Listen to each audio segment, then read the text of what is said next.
Today is Thursday, May 25th, and we are here to review the fiscal year 18 budget of the Department of Neighborhood Development. I want to welcome Chief Dillon and her team this morning. Thank you.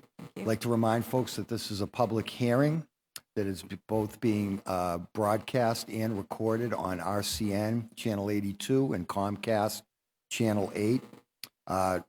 At the conclusion of the departmental presentation and questions from my colleagues, bless you, we will take public testimony. We have a sign-in sheet to my left by the door. We ask that you state your name, residence, and any affiliation. I'd like to read the dockets into the record now. Today's hearing is on the Department of Neighborhood Development FY18 budget, dockets 0536 through 0538. Orders for the fiscal year 18 operating budget, including annual appropriations for departmental operations, annual appropriation for the school department, and appropriation for other post-employment benefits, and dockets 0539 through 0543. Capital budget appropriations, including loan orders and lease and purchase agreements. I will now introduce my colleagues in order of their arrival. To my far left, City Councilor at Large Michael Flaherty. To my immediate left, City Councilor at Large Anissa Sabi George. To my right, District City Councilor Sal LaMartina. Back to my left, District City Councilor Tim McCarthy. Next to him, District City Councilor George Zakim. And to my far right, District City Councilor Frank Baker, and back to my left, District City Councilor Matt O'Malley. Thanks again, Chief, and it's all yours. Thank you, Councilor, and good morning. I want to thank you for this opportunity to testify on our budget and our accomplishments for 17 and what we want to accomplish in 18. And before I begin, I just want to, as I look around the council chamber, I've worked with each and every one of you on multiple housing issues. So this is a council that has cared deeply about this issue, and I just want to thank you for that. We've gotten calls from your offices to help with constituents. You've helped us cite affordable housing that can sometimes be thorny. You've worried about expiring use. You've helped with legislation, and it doesn't go unnoticed. So this is a very dedicated council, and I just wanted to say that for the record. I really do appreciate that. For the record, my name is Sheila Dillon, and I'm Chief of Housing for the Director of the Department of Neighborhood Development. And up here with me today are some very dedicated employees at the Department of Neighborhood Development. Rick Wilson from our Finance Division, Donald Wright from our Real Estate Management and Sales, and the infamous Bob Garrett from our Policy Development and Research Division, helping us navigate the federal choppy waters these days. There's also more people in the audience that can answer maybe any question you can think of. So as I mentioned, I wanted to talk a little bit about what we've tried to accomplish and what we have accomplished in fiscal year 17 and our plans for 18.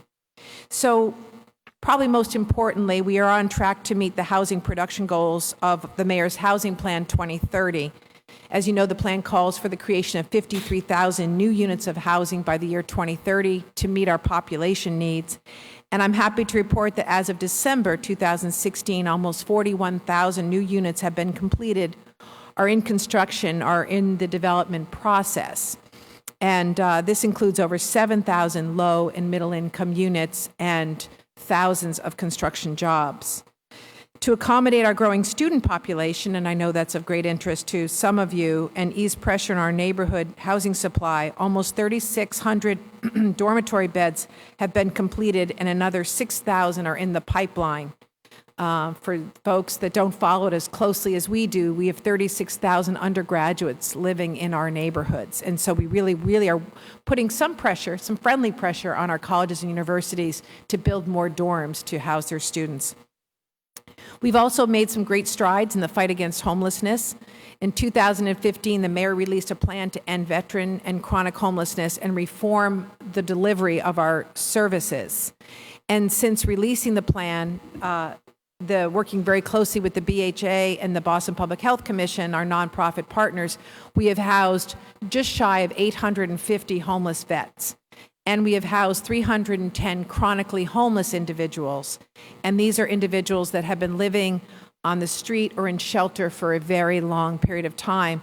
In fact, if you add up the amount of time that the 310 have spent in shelter or on the street, you have over 2,000 years of homelessness, which is a staggering number. But our challenge now, as we continue to house people, is to also build a shelter system that is new and improved and that keeps individuals from becoming chronically homeless. And we're really working very, very hard on that. We're hoping that when folks enter the front door of our individual shelters, they are assessed immediately and they get placed into programs that they need to be much more quickly. If they need treatment, they need to go in treatment immediately. If they need to get reunified with loved ones, then those calls are being made, those travel arrangements are being made. And if they truly do need supportive housing, then housing search will begin much more quickly. For too long, people have come into shelter and spent too much time there. So we're very optimistic and very hopeful that the reforms that we're planning will yield significant results in the years to come. We also this year opened the Office of Housing Stability because even though we try to build our way out of the housing issues that we find ourselves in right now, we know that tenants find themselves in difficult situations. So this Office of Housing Stability is now almost fully staffed, and we're dealing with tenants that find themselves in crisis or they need assistance to prevent displacement. I know many of you have a great interest in this office, so at the end of my words, we're going to do a very quick slide PowerPoint presentation. Only 3 slides, promise. In addition to producing housing and addressing homelessness, we really are continuing to support people in Boston that want to buy a home. Our Boston Home Center or are living in a home. Our Boston Home Center is projected to complete over 2,000 home renovations or repairs this fiscal year, including 1,600 for our seniors. And this is a really important component. It helps our seniors stay in place in their homes for as long as they want to. So that's a very, very busy office, and it consumes a lot of our time, energy, and attention, but it's very important work. And for folks that are interested in purchasing a home, and we know it's a difficult climate right now to do so given prices, we still are, we're sticking with it, and we have helped 2,300 people either participate in home buying classes and get financial assistance or down payment assistance. So we're really working very, very hard to have as many people that want to buy and put roots down in Boston do so. Finally, we are continuing to work very hard on disposing of our land. We're working with many of you on this initiative because that land is in your neighborhoods. And last year we sold just shy of 70 parcels totaling 308,000 square feet of land, generating $600,000 for the city. And that created 95 units of housing, the majority of which was affordable. And we created 25,000 square feet of open space, community gardens, urban farms, et cetera. And we have 295 city parcels in active disposition. Our goal is really not to own land. Our goal is to get land through tax foreclosure or surplus and get it back out into productive use as quickly as possible. We're just going through decades of ownership. But we're very pleased with the results, and I think the development, especially the new homes that are being built on this land, are truly beautiful, and they're going to be an asset to the neighborhoods. So that's what we've been doing in 17. I just want to quickly highlight some of the goals for 18. We will continue to create and preserve housing for Boston's residents. We're going to work very, very hard at continuing to create new housing, much of that to be affordable for our low and middle income residents. We're going to continue to work towards the goal of ending chronic homelessness in Boston, and our goal is to house 250 chronically homeless this year. And we'll also continue to house vets as they come through the shelter doors. We'll improve our ability to help renters in crisis by building the capacity of the Office of Housing Stability, and we anticipate preventing 500 potential evictions and place 200 housing insecure households into permanently affordable housing. We'll promote and support homeownership by providing over 6,000 individuals with assistance through our Boston Home Center, including homebuyer classes and seminars, foreclosure counseling, down payment assistance, and home repairs. And we'll continue to take care and be a good steward of the property that we own while we work with the community to dispose of these assets. So I'd like to outline the budget request before you today. Our fiscal year 18 operating budget request of $13.1 million represents a small increase of $162,000, or 1.3% over our fiscal 17 budget. This increase is primarily due to new funding for homeless veterans not eligible for VA services, initiatives for our Office of Housing Stability, additional funding to better maintain city-owned land parcels until we can dispose of them, and it preserves our Housing Innovation Lab, and they were losing their grant funding this year. These increases are offset by decreases in several accounts due mostly to staff realignment and the shifting of 2 small programs to the Office of Food Initiatives. So as you know, most of D&D's funding comes from external sources. We work hard to leverage our operating funds to maximize external revenue. Our operating funds support administrative activities not eligible for external sources and fund Housing 2030, a special appropriation within our operating budget that supports our homeless work in various housing programs. The proposed budget, external budget, includes an estimated $62 million in external funds for fiscal year 18. These important funds, which primarily come in the form of grants from the U.S. Department of Housing and Urban Development, allow D&D to carry out a wide range of housing and community development programs across every neighborhood in the city of Boston. Earlier this month, Congress passed a spending bill that will provide essentially level funding for our formula grants for fiscal year 18, including CDBG and HOME. And HOME is a federal source of funds we use to build and preserve affordable housing. We're going to be returning to this committee seeking approval to accept and expend our fiscal year 18 grants in the upcoming weeks. So you'll hear more about that funding then, but we're certainly available to answer questions today as well. And I'm sure you've heard just last week, President Trump released his proposed budget, which calls for the elimination of both CDBG and HOME in fiscal year 19. I just came back from Washington yesterday, and I gotta say it was a sad visit. I've been to HUD many times, and I've never seen the staff so demoralized and senior staff not very interested in the importance of these funds. I mean, we all know in this body and cities throughout the United States how important CDBG is. It funds so many housing programs, economic development programs, employment programs, and there was little appetite to discuss how important these funds were. So I'm a little demoralized today, but we're going to be working very hard with our IGR department, the mayor's office, our congressional staff, and hopefully all of you to make sure that these funds get restored as the budget process moves forward. But on a more positive note, D&D will continue to leverage inclusionary development funds, the funds we extract from private development to support affordable housing.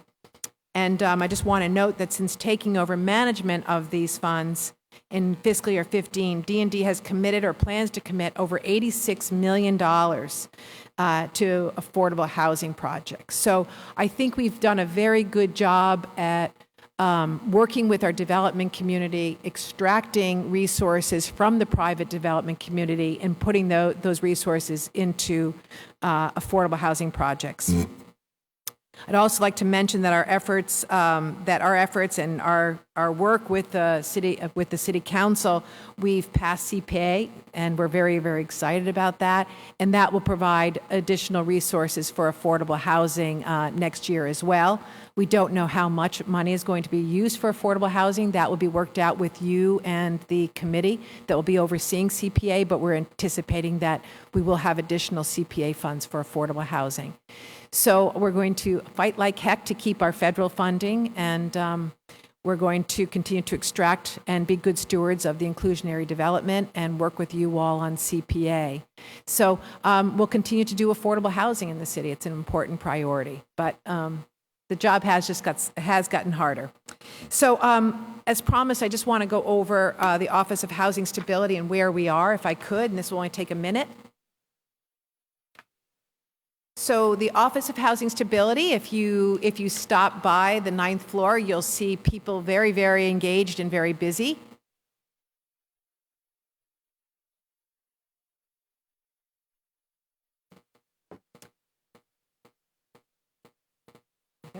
We're just gonna, okay, great, thank you. So I just want to state the goal. So the mission of the Office of Housing Stability is to promote housing preservation and stabilization by helping residents find and maintain stable, safe, and affordable housing. And we're really doing this 3 ways. We are taking cases, calls from Bostonians. We're answering their questions, many of them legal, around their rights. And we're helping direct constituents to resources that can help meet their housing needs. And, you know, some of that is making referrals to proper nonprofits that we have very close working relationships with. Some of that is just dispensing information that we have. We have attorneys in that office that really know the legal process, so we're providing very, very good guidance. We know all the nonprofits and the programs that help with rent arrearages, so we are doing that. We're also doing a lot of back and forth with landlords. So if we know a building is in some difficulty, we are working with the residents, and we're also working with the landlords to see if we can find solutions that work for both parties. So the phone is ringing a lot. We're answering a lot of calls, and I think we're dispensing very, very valuable information and guidance. As I mentioned, we're working with our nonprofits, and Boston is very fortunate to have very, very talented nonprofits. And we know what services they all provide, what resources they have, and so because of our knowledge, we are able to help residents make those connections versus bouncing around from one nonprofit to another. We're really able to track their progress as they get hooked up with nonprofits and work through their issues. And I think that's been very successful because we can't provide all of the services, but we can ensure that they're getting referred to the right place. Thirdly, we are collecting eviction data. We have just completed collecting fiscal year 15, and now we are sending interns in to get fiscal year 16. We've talked a little bit about that when we were discussing some of the legislative pieces, and that is helping us look at trends, where the evictions are happening, who is evicting, and those trends and data points are helping us put together legislation and other policy and interventions that are more meaningful because we have the data. Out of that data, we have put together.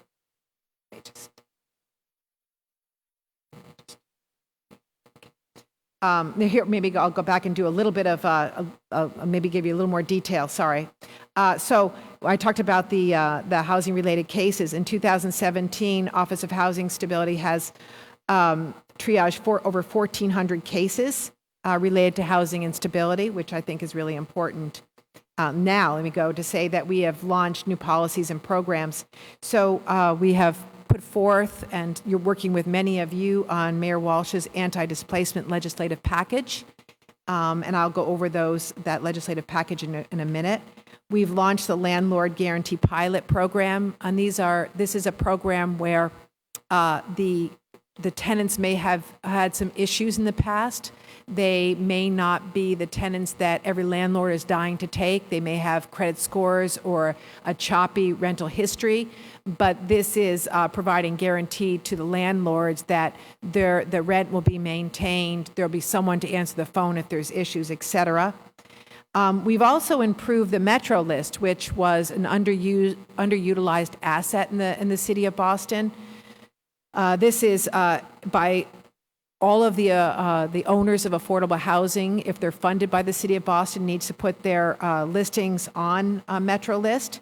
And now we have 7,000 subscribers. So if you're looking for affordable housing units in Boston, you can go online and you can use this resource and start oftentimes there's wait lists, but get on those wait lists and see if there's new lotteries being announced, access and find out about those lotteries from Metro List. So it's a much more used and it's a much more robust asset than it has been.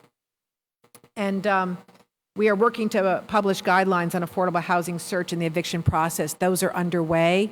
We're working with several legal groups to put together a really good resource guide. And I know that some of you have asked for that, so you will have that shortly. I just want to tick off the mayor's legislative package. We're working with many of you on this. First and foremost, the home rule petition, the Jim Brooks Community Preservation Act. I want to thank you for having such a good working session on this several weeks ago, working with the tenant advocates, the Walsh administration and the city council. I'm hoping that we can find a compromise that works for everyone, that will be meaningful and have an impact on displacement. Another piece of legislation that we filed at the State House is an act to promote homelessness prevention, and that ensures low-income tenants the right to legal representation in eviction proceedings. Right now, only about 7 to 9%, depending on the study, of tenants getting evicted in court have legal representation, which is not good for the landlords and not good for the tenants. Research has shown that if tenants have legal representation, the outcomes are better. They save landlords money, and tenants enter into agreements that they actually can afford and maintain. So we're very anxious to have a hearing on this at the State House and push for this. We also filed a piece of legislation that would reward landlords with a $1,500 per unit tax credit if they were renting below fair market value. And finally, an act that would give tenants a right of first refusal if the building that they were living in was going to be foreclosed on. Washington, D.C. has a program similar, although theirs is triggered anytime a building is for sale, but we've started here with in case it was a foreclosure, because sometimes in multifamily buildings, when buildings are foreclosed, tenants really lose out. So we're tracking all these bills at the State House, and we're hoping that many of them make their way through and become law. And I will say, when looking at the data, we have seen that a lot of the evictions were coming from subsidized housing. That's why the data is so important. So now we're sitting down with many of the nonprofits that own affordable housing, making them aware of what we're seeing, and sometimes shining a light on is the first very positive step, and asking them to start thinking about how they're going to be working with us in the Office of Housing Stability to reduce evictions. And if they do not, then they may not be eligible for future funding. And we recognize that sometimes evictions have to take place. If someone's not paying their rent and after repeated help, but we want to have all the nonprofits and for-profits that are in the affordable housing space, we want them to work much harder, work with us to ensure that tenants get what they need to stay permanently housed. So I've talked too long, so I'll stop there, but thank you for the time. Thank you, Chief Dillon, and we've been joined by District City Councilors Andrea Campbell as well as Tito Jackson. That's interesting that a lot of the evictions are coming out. Do you have any data on specifically what subsidized providers are? Yeah. Yep, we do. We do. We have the entities that are doing some of the evictions, and these owners are serving folks with the lowest incomes, and probably some of the more challenging tenants. So we understand that we expected there would be some evictions, but I think now our job is not so much to blame, but to reach out and say, let's figure out how to develop a really good, robust safety net. Mm-hmm. So if your tenants are showing indications they're having a hard time maintaining their tenancies, what can we do collectively to reach out and get them the services that they need? Right. So this data has been very eye-opening, and I think it's going to really yield some good interventions. And I would just assume that it's probably BHA. Would I be correct in that? The BHA does have. They are on the list of having evictions, but the BHA now is piloting a lot of good programs, working with tenants that find themselves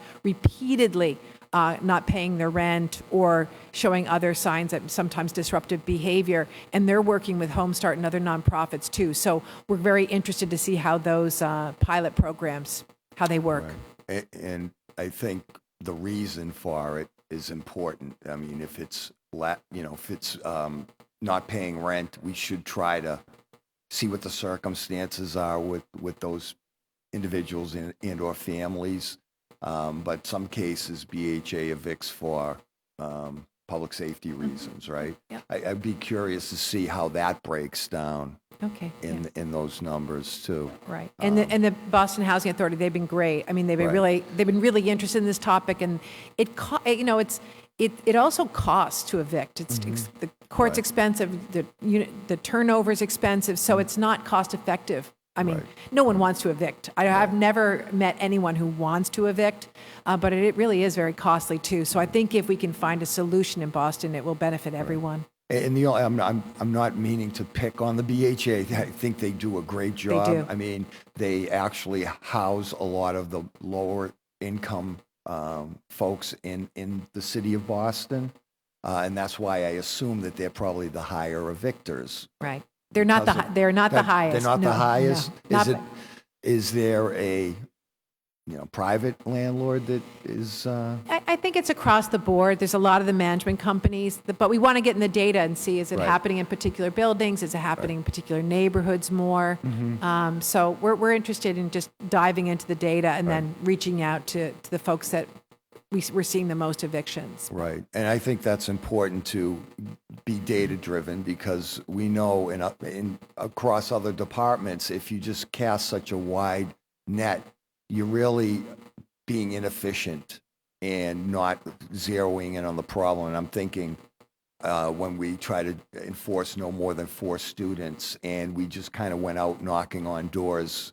But when we focused on the problems, such as the University Accountability Act, getting actual apartments, flagging the potential overhousing issue, because at the end of the day, we want safe, habitable housing for all our tenants and affordable housing. So Bob, I mean, obviously, she gave you the burden of the infamy title, but obviously significant cuts coming through the federal government. How are we going to deal with that, I guess? Well, you may have seen, for one thing, even some Republicans are saying that the president's budget request is dead on arrival. So, I don't believe that you will see CDBG or home eliminated, but I think there are risks of pretty deep cuts. So, mayors across the country have already started organizing on this issue. Just about every nonprofit in the country is organizing on these issues. So, I think that even this last time around, I think it was a small miracle we came out with level funding for CDBG, level funding for home, and actually potentially some small increases in a couple of the other programs. So, you look at CDBG, this was a Republican-initiated program. It's very popular among governors. Most governors are Republicans. So I think there's a constituency for this program, and I think, folks will fight back pretty hard on it. But it's also going to be a long-term battle. That budget proposed 2% cuts per year across the board to all domestic programs. So that's going to be very hard to offset. So we're all going to be very busy for Right.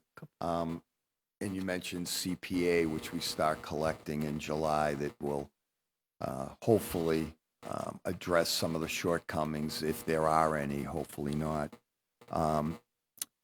What is and I want to applaud the work you're doing with disposing of city property too. I think that's great to put it on the tax roll, put it into use and provide housing. Do we have a balance for the surplus disposition fund at this point? That I don't know. I think we can certainly get that from you. A&F would have it. We a lot of the land that we're selling is discounted just because we're building affordable housing and community gardens on it. But we were able to put $600,000 into the surplus fund this year. Right. But we can get you that Okay. balance. And while you're at it, the IDP fund as well. Sure. We do manage the IDP fund. Right. And And whatever the balance is at this point would be helpful. Okay. Okay, let me now recognize Council Michael Flaherty. I think this is working. And good morning, Sheila, and Good to your morning. team. It's been a pleasure to work with you, obviously, with respect to the CPA and the formation of the CPC, as well as working with you on the just cause eviction legislation that's currently pending, particularly your efforts working with the council, but in particularly Councilor Frank Baker and Councilor Josh Sakem around the data collection piece. So that's hopefully we'll be able to report out something relatively soon. Great. So just wanted to shift a little bit. You touched base on the IDP, and you had mentioned there was $86 million has come in from development. Can you just explain how the inclusionary, the IDP funds were used in fiscal year 17? And then if we can jump to what you anticipate in fiscal year 18, and where is that included in the D&D budget? I think I can. So I'm just going through. So since 2000, let me just, so let me go up a little bit. So since 2000, since the money was transferred to D&D, and that came over in 2015, we have collected $88 million, $88,900,000. And every year, we get that money, collect that money from developers, working with Treasury, and we've been putting out requests for proposals, very transparent requests for proposals, typically twice a year, to before the state puts their funding round out. Because as some of you know, we always want to get as much state funding as we can for our projects. So of the 88 million that we have collected or anticipate collecting, we have commitments of 86 million. So we have projects lined up against that money, and I would be glad, and I didn't bring it with me, but I'd be glad to get you a list of those projects, That'd be great. where they're located, how many units have been created, et cetera. We do leverage a lot of money. So any money we put into affordable housing projects, we leverage with state and federal resources. But I'd be glad to get you that list, Council, and I That'd be should have brought it over, but I'd be glad to provide it. That'd be great. And does that include, so in the report here, we have 1,118 new affordable units completed as of December of 2016, another 397 that are in construction, Right. for a total of 1,515. Is that part of the 86 million in overall commitments? Right. So depending on the project and their needs, many of those have inclusionary development funding. Some of them have CDBG funding. Some of them have operating funding from the budget. It all depends on the project, and we line up the various requirements against the projects. But So then if you could, through the chair, if you could provide sort of the list of where the 86 have gone, as well as the remaining with the combination of the sure. partnership there. And we hear it regularly as a citywide councilors across the city. You have, fixed income folks, our seniors being priced out of the neighborhood that they were born and raised in, where their support system is, where their loved ones are. They'd like to try to stay in their own neighborhood. Then we have folks that are just being priced out of neighborhoods in general. And it's, and you know that challenge. And so it'd be great to sort of see where the, most of the displacement's happening in every neighborhood of the city, I would argue. But I got to assume that there are some neighborhoods more than others where displacement is higher. We weren't, we weren't satisfied with the amount of new affordable senior housing being developed. So we've put out some of our larger parcels specifically for senior affordable housing. And recently we put out land. We put out a large site on Ronald Road in Four Corners. The BHA put out the parking lot in South Boston, which we're pleased to fund. And there's one other we just put out. Oh, Lower Mills. We had the ponds at the old nursing home site we just put out, and we're working through the community process on that. So we're trying to really get a more robust pipeline of senior housing. And I know that you're embroiled in a matter up in the Cobbin Square area, I'm maybe I'll assume that Council Baker may dial down on it, but he had a great idea a few years ago about sort of looking at municipal properties and trying a way to kind of get a two-for or a three-for, where you have a municipal parking lot and we can expand parking opportunities within the local business district and/or do some commercial space where the city's generating income from those commercial rents.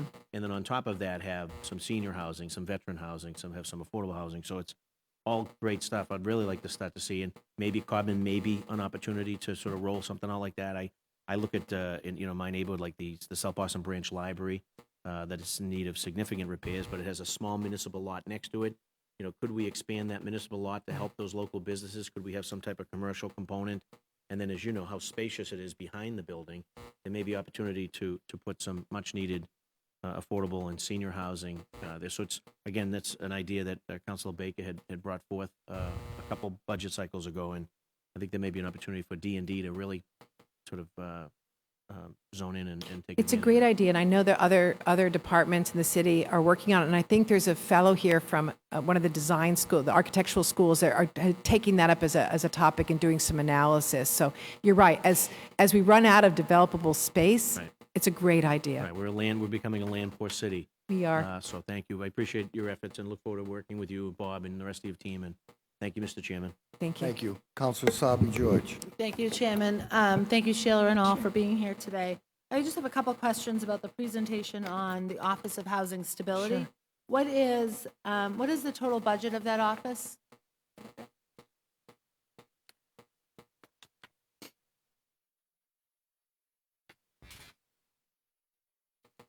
Might take me a minute to find it.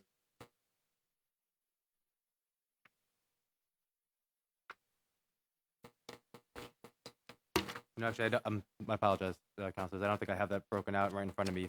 I can look for it while you continue with your questions, if you I like. think I have my notes 75,000. 75,000 is the amount of the investment that was placed into FY18 proposed. That's the additional investment. Yeah, so I'm looking for Yeah, that it's total okay. because I'm concerned that it's not necessarily enough to do all of this work and to really make a dent and a real impact on this work. We will get you the exact Good. figure. We there's 7 employees in the office, and we have grants. We have federal money. We're putting out an RFP soon that's just shy of $2 million for nonprofit supports and contracts, but we'll get you the full amount. Okay, very good. Thank you. And then with the improving access to information, this is something that's really important to me, not just creating better access for rentals, but also home ownership opportunities. Can we talk about sort of what the next steps are in improving the Metro list? Because getting it all online is great, but it's not a dynamic document. It's Great. not something that residents can interact with. Great. Can you talk about next steps and how we're looking to improve in the near future the Metro list? I'm going to invite Devin Quirk down if it's okay, because he's been working on this pet project. Is that okay? Yeah, absolutely. Okay, great. If that's okay with you? Nope. Okay.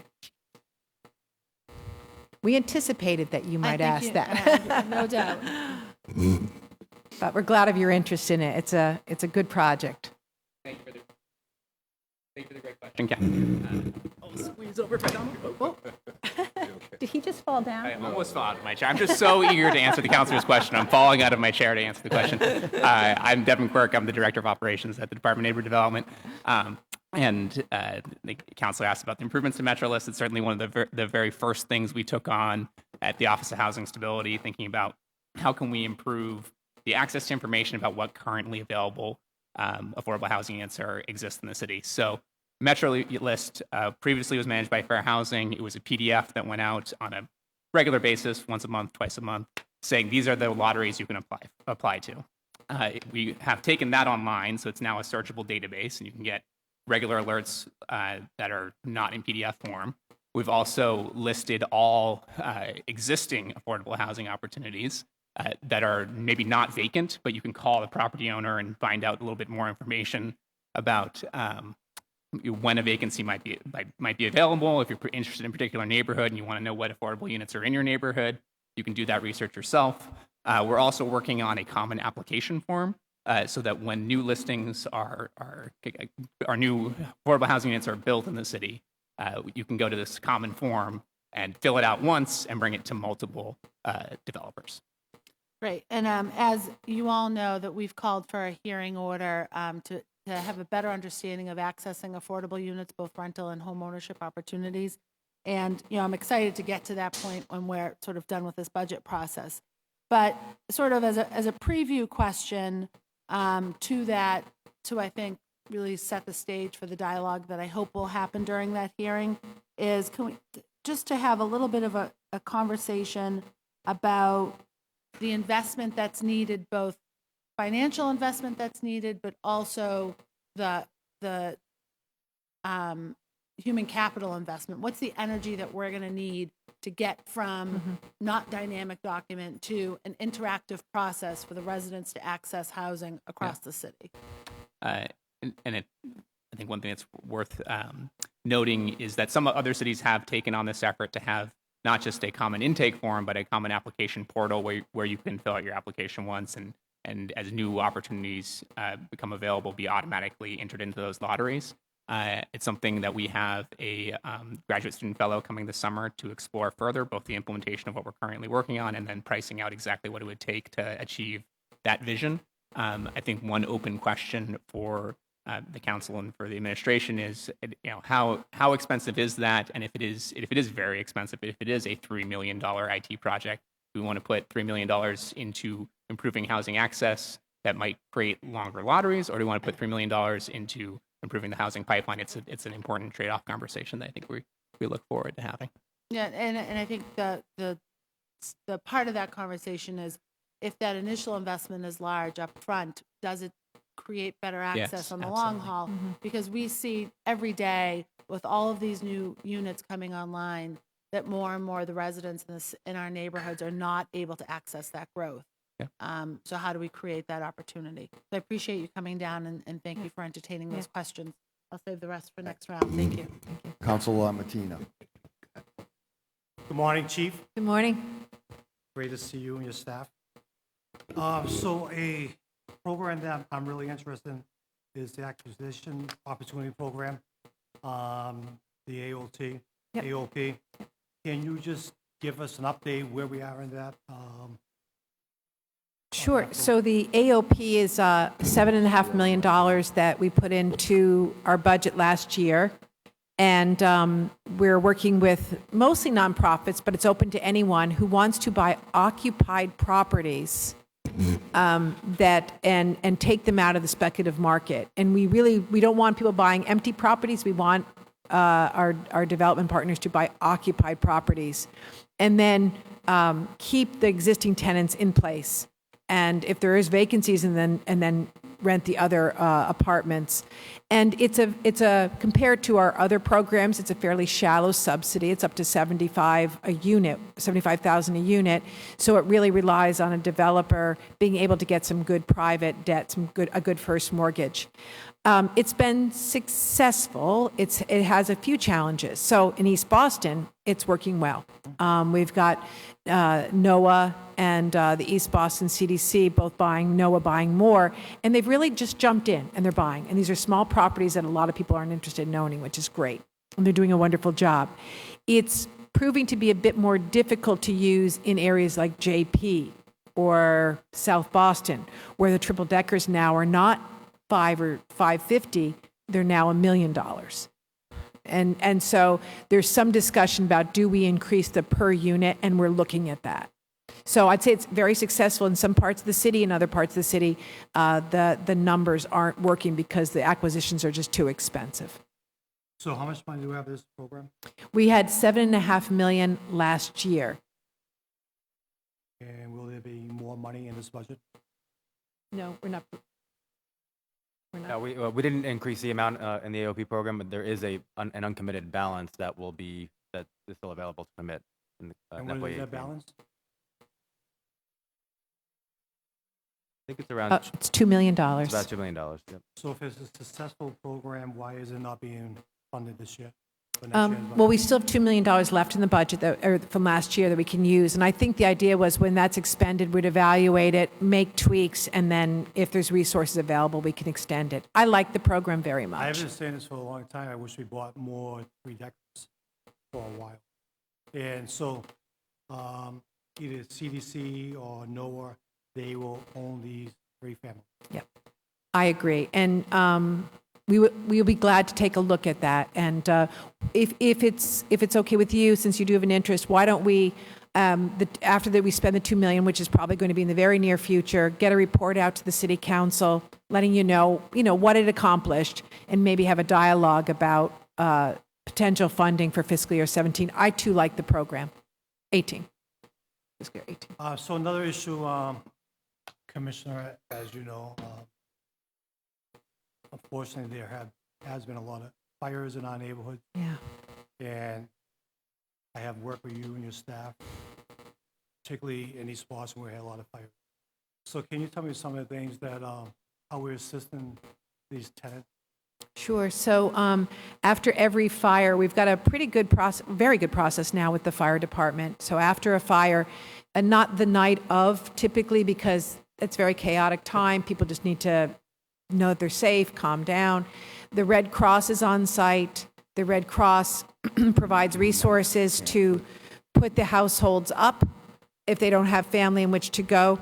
And then the next day, the names of the households come over to our department, the Office of Housing Stability, and myself, and then we dispatch and contact the family members and talk about resources that are available. And we are able to provide up to 2 months of move costs. So if the apartments cannot be, people can't enter those apartments again if they're gone, if they've been burned beyond. Then we can offer 2 months. So either first or last or first in security, which is for low income or moderate income families is a very big deal because they've lost everything.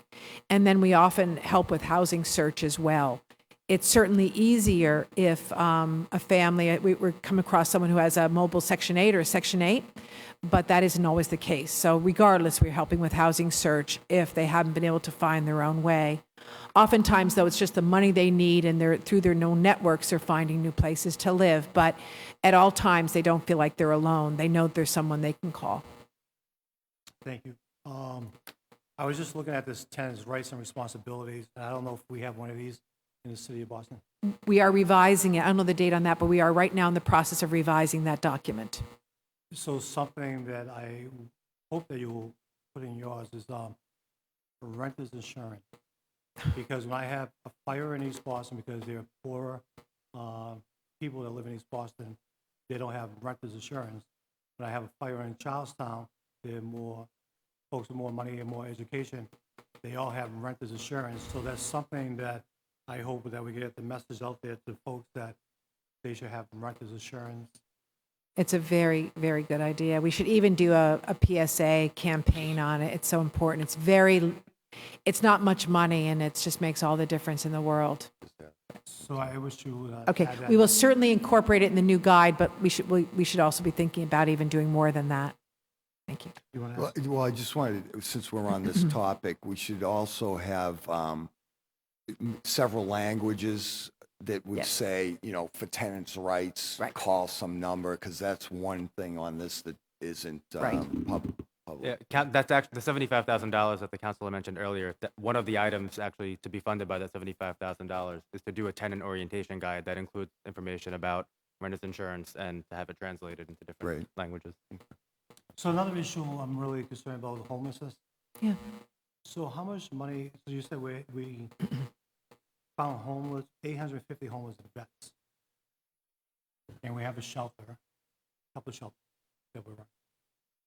There's 5, well, the city of Boston is very focused on, not exclusively, but because the city runs a shelter, we work a lot on the individual homelessness issue, and there's 5, mostly, the big ones are Boston Public Health Commission and Pine Street, but there's also smaller shelters as well. There's Pilgrim, there's Blessed Sacrament, there's Rescue City Mission, so there's smaller shelters as well. Most of the resources the city has to help with our homeless populations come from the federal government. Those are competitive funds that we apply for each year, and each year we get $24, $25, $26 million. Most of that money is used for support services and permanent housing vouchers, or I I will say I'm worried. I'm worried that we're going to be competitive. We will put together a great application. We always do. We're just worried about, the response that we'll get from the federal government. So here's my concern. I'm just curious. The homeless individuals that we have in the city of Boston, are they born and raised in the city of Boston, or are they from other cities that get a bus culture and say, go to Boston to have more service? Do you see that? Oh, we sure do. And we've been becoming increasingly concerned about the trends. So anywhere between 50% and 60% of individuals coming into our individual shelters are from outside of Boston. And we've met with the state on this issue because they're getting ready to procure their shelter funding, and we really think they need to take this up. We're meeting with some of the communities where a large number of folks are coming from. And it is not that the city of Boston does not want to be welcoming. We do. But if people can stay closer to their support systems and their families and places where that they are known, it's better for them as well, in most cases. So this is an issue that we need to continue to work on. And we are taking it very, very seriously. And I believe the state is listening to us. And we're hoping that when they reprocure their shelter funds, that they're really looking to ensure that there's geographic distribution of shelters and similar shelter policies. Many of the states allows shelters to devise their own shelter policies. So a lot of the shelters in other parts of the state are dry. They don't take anyone from outside their communities. They've got a lot of rules, a lot of barriers. So people are given bus tickets and come into Boston. And we're doing a really good job housing our homeless. But the more we house, the more people keep coming. Yeah. So I'm hoping that the federal government will understand this. I'm hoping too, and we need, we may need the council's support as this issue evolves. Well, I appreciate the work that you do and your staff. Thank you very much. Thank you. Thank you. Councilor Zachem. Thank you, Mr. Chair. Sheila, nice to see you and the whole team here, and thanks for everything you all do. I have a couple questions. I'm going to jump around a little bit on the Office of Housing Stability. Who is heading that office now, or is there a search for a director? So, as many of you know, Lydia Edwards had been hired to be the director of the office. She has taken a leave of absence to run for a city council seat. And now we have Michelle Leikowitz, who was a fellow with us who just graduated from Harvard Business School, who is just an amazing human being, just an operational genius.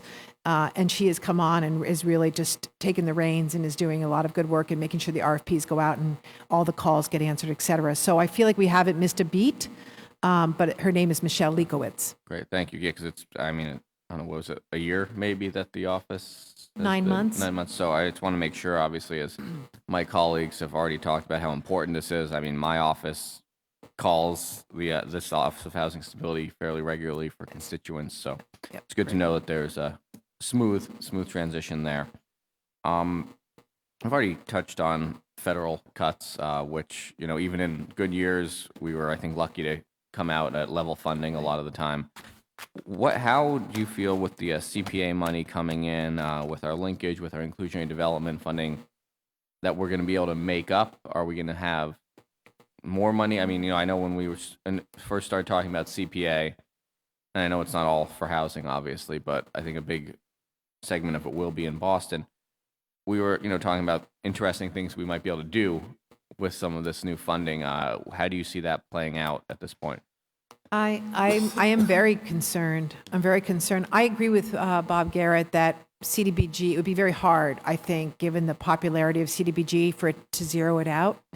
I think we could lose a lot of our home funding and some of our CDBG funding. And that's going to cut into probably I'm guessing, but could be $5, $6, $7, $8, $9 million of funding that we use for the creation and preservation of affordable housing. So,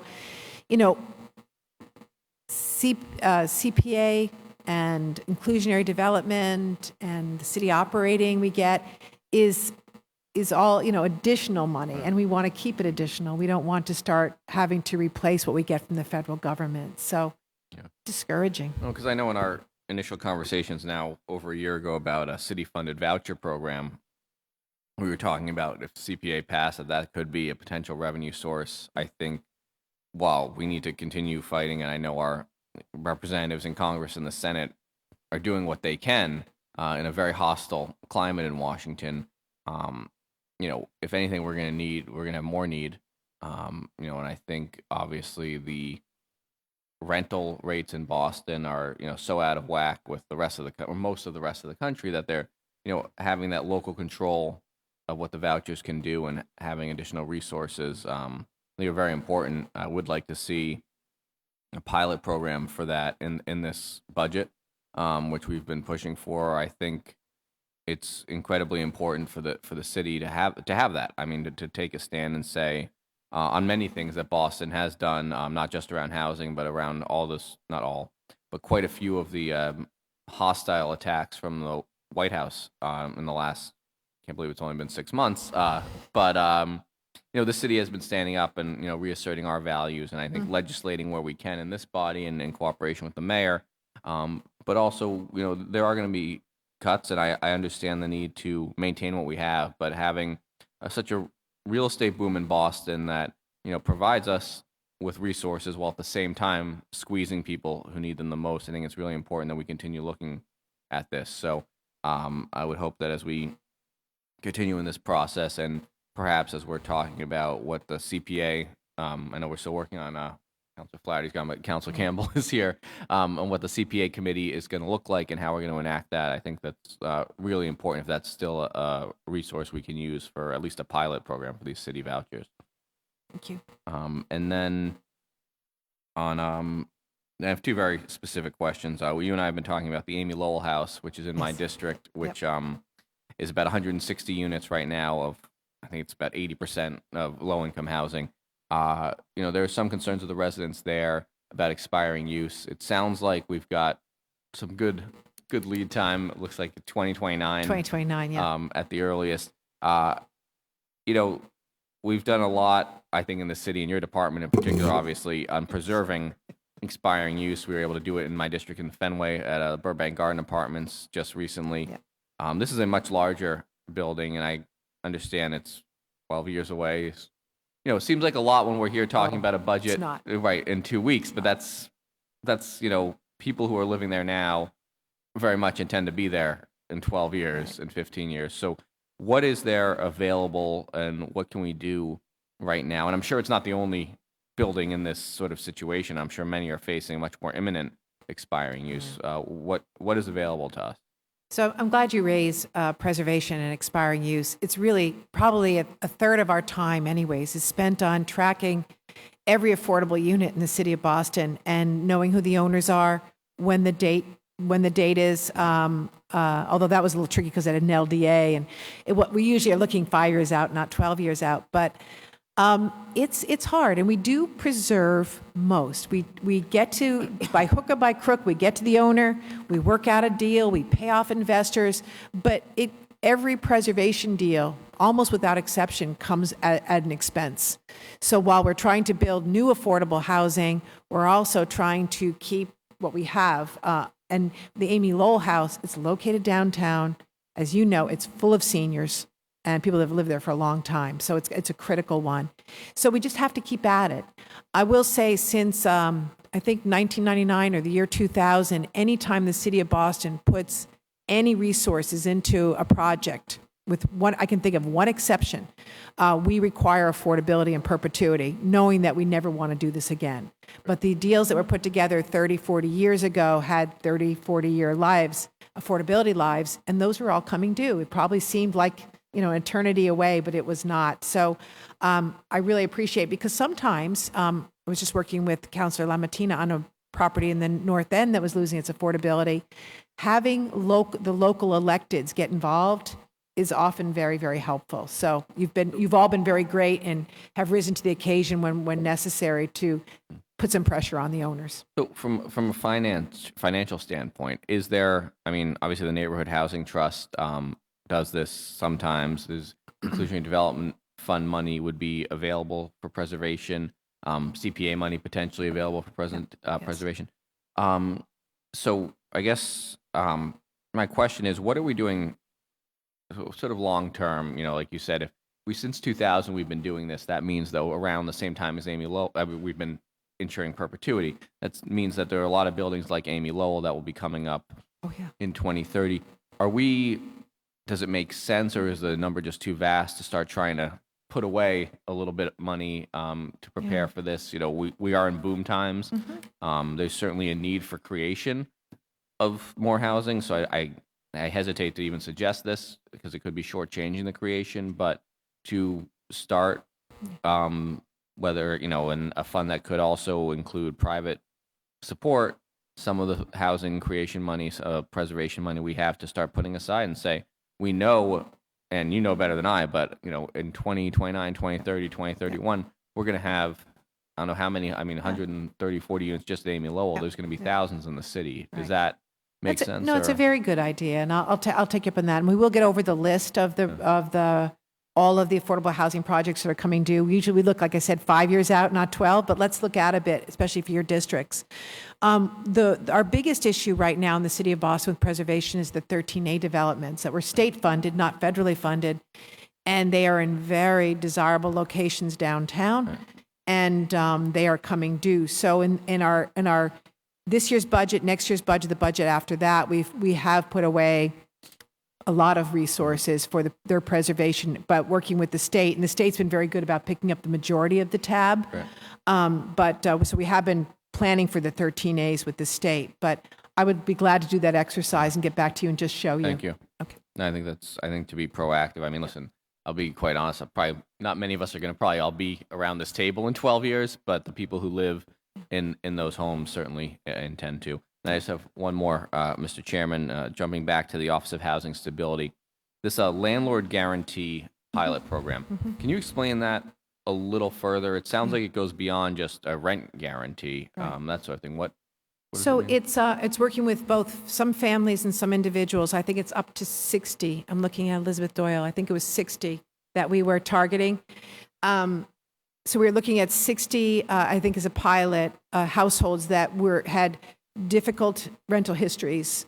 And we have been having a hard time, in a tight rental market, if you're trying to house individuals or families that have evictions or bad credit or maybe even some Corey issues, to get a private landlord to take someone with a voucher and that is difficult. So we've put together some resources, and that we're saying to them that we would make it good on any back rent, and they have phone numbers in which to call in case there's issues with the tenancy. So it's just launching, and we're hoping that it's going to make the difference. Other cities are doing this with some great success. Who do they call? Is it someone in your They office? call the Office of Housing Stability or New Lease, which is a nonprofit affiliate. And has that been successful with It's landlords? been very successful in other cities. We're just launching this now. Great. Thank you. Thank you, Mr. Chairman. Thank you. Councilor Baker. Good morning. The viewing audience, the difference between IDP and housing trust money? Sure. So we extract resources from developers, no matter what they're developing. So if a developer is developing commercial buildings or institutional buildings, we extract resources for affordable housing, and we extract so much per square foot. Number escapes me. It's about $10 a square foot right now. About $8 goes into housing, and the remainder goes into the jobs, helps with job training programs. And those funds are administered by the Neighborhood Housing Trust, and the City Council is well represented on that trust. They're competitive funding rounds. If a developer is developing residential properties, they have an affordable housing obligation that they meet they can meet it three ways. They can develop the affordable units on site. They can do a larger percentage of affordable units off site if it's within a half-mile radius, or with permission, they can pay into a fund. And that funding is administered by the Department of Neighborhood Development, and we administer those funds. That's the IDP money, Yes, which had 86 million come into it? yes. Okay, thank you. Sheila, you talked about a lot in Lower Mills that was going out to bid for senior housing? That's correct. Where in Lower Mills is that? Off of River Street. Okay, It's an old nursing home site. We demolished the awful nursing home, and now we've put it out and got two responses, and right now working through a community process. and senior-only housing, or Senior only. that would be affordable units? That's right. That's correct. What address? 150 River Street. 150 River. Thank you, Donald. I was wondering when you were going to talk. It's a good thing he knew. I didn't know. Yeah. Sheila, can you talk a little bit about the housing initiative? I think it's one of the better things that the NHI, I think it's one of the better things we're doing. I'm not seeing it really promoted very much. How many units? Where are the units? So I think it's one of the best things we've ever done too. I agree with you. Yeah. It's a wonderful initiative, and it's everybody's happy with it. I mean, so it's like, wow, everybody's happy. So we've looked at all of our inventory to see what was left. Our land inventory, a lot of it's been developed, and that's good. So we have a lot of infill sites on residential streets. So we have looked where there's a concentration. We have packaged those sites. We have worked with neighborhood groups to come up with the designs that are very reflective of what is there already. And we are building ones and twos, singles and two-family homes and some townhomes, and we're selling them to low and middle-income families. And the nice thing is we've put them out. Smaller developers and contractor teams are responding. They've been a good job creator, and the early product is just beautiful. And I would love to get some of you out on a tour. We're going to try to get the mayor out in a couple of weeks just to tour some of the homes. They are beautiful. So it's just been a great program, and the neighborhoods are really happy because the homes really do reflect the other homes on the street, and they feel like, wow, people are really respecting the street, our streetscape. And we're the first homes that have been sold are on Trull and Ware, and they've gone to young families with kids. And we're prioritizing the right size household. So if we're building a 3-bedroom home, we're prioritizing families that have 3+ members. So it's great. So how many people, if you don't know, that's fine. So how many people? What was the interest in the lotteries? Where if we have, is it 60 homes?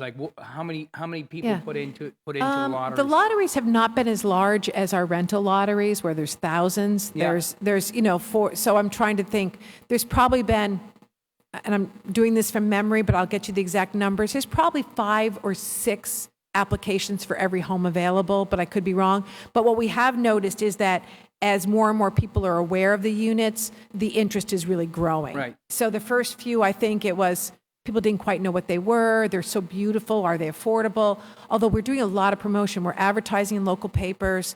We have a list of every person who's graduated from our home buying classes. Those are all getting a blast email. So we're getting the word out. But And then there are also I was going to say, if I could add, Counselor, we're also in the process of taking a real unique approach about our marketing of these new homes. We're now looking at coordinating a date where we conduct an open house, and that will allow folks that are in the lottery to walk through an actual brick and mortar, so that they can get a sense of the finishes, touch and feel, and that's something new. We're looking at a date in June potentially to have that event. Okay, and there were also in those packages, I know there were units that were being sold, not through the lottery, but just under market. Can you explain like what that looks like? What's our target there? What would the income range be to be able to afford one of those? yeah, so the way that working with communities, they wanted to see a mix of income. So the homes are a third. So a third of them, a third of them are being sold to families making less than 80% of the AMI, which is, Bob, 80, 56,000 for a family of two, or 65 for a family of three. And then the other third is 100% AMI. 200? 103,000. Okay. For for 103,000 for a family of Four. four. Okay. And then a third of them are market, but they're the market prices too were very reasonable and below what we were seeing in the market, and we're not allowing the developers, unless there's a super duper unforeseen condition, to raise those prices through the development process. And so, we're subsidizing them to some degree, but the costs have been somewhat reasonable too, because they're smaller developers and contractors. Are those deed restricted, the ones that are going? Absolutely. And our home ownership. Not the lottery ones, the other ones. Yes. Oh, no. So the 2/3 are deed restricted. The markets are not. They're not restricted at all. Not restricted. And many of the communities felt that they really wanted to see a market product, because they're not seeing a lot of market rate development in their neighborhoods. Right. So a third felt like a goodly percentage, and I think people felt very comfortable with that. Okay, thank you. A great product. But I also think, just for my own, I think we should be looking at doing that sort of model, but maybe building something and I've been bouncing an idea around in my head that's more of a whether if they're senior housing in smaller units, maybe shared kitchens, sort of a co-op sort of living. If there's a way that we could, because I think and the model could be, whether if it's seniors or step-up housing for people that need sort of treatment, almost where it's like with Pine Street's model. So there's someone there available to them when they're living in those apartments. So if you get 8 units on one floor, and there's a person that's living on that floor that's there to help, whether if it's seniors or even formerly homeless. We know a lot of those people that you need support. You can't just go in the first time you're paying a bill. So I'd like to see this sort of model, get a little bigger and possibly build buildings where we're having 25 units in rentals, or however we do it, because I know we're getting away from transitional programming, and I think if we could maybe help to solve that single person homeless thing in smaller units, I think it would go a long way. I have some ideas. I'd like to maybe share them with you. I at would some love point. that. We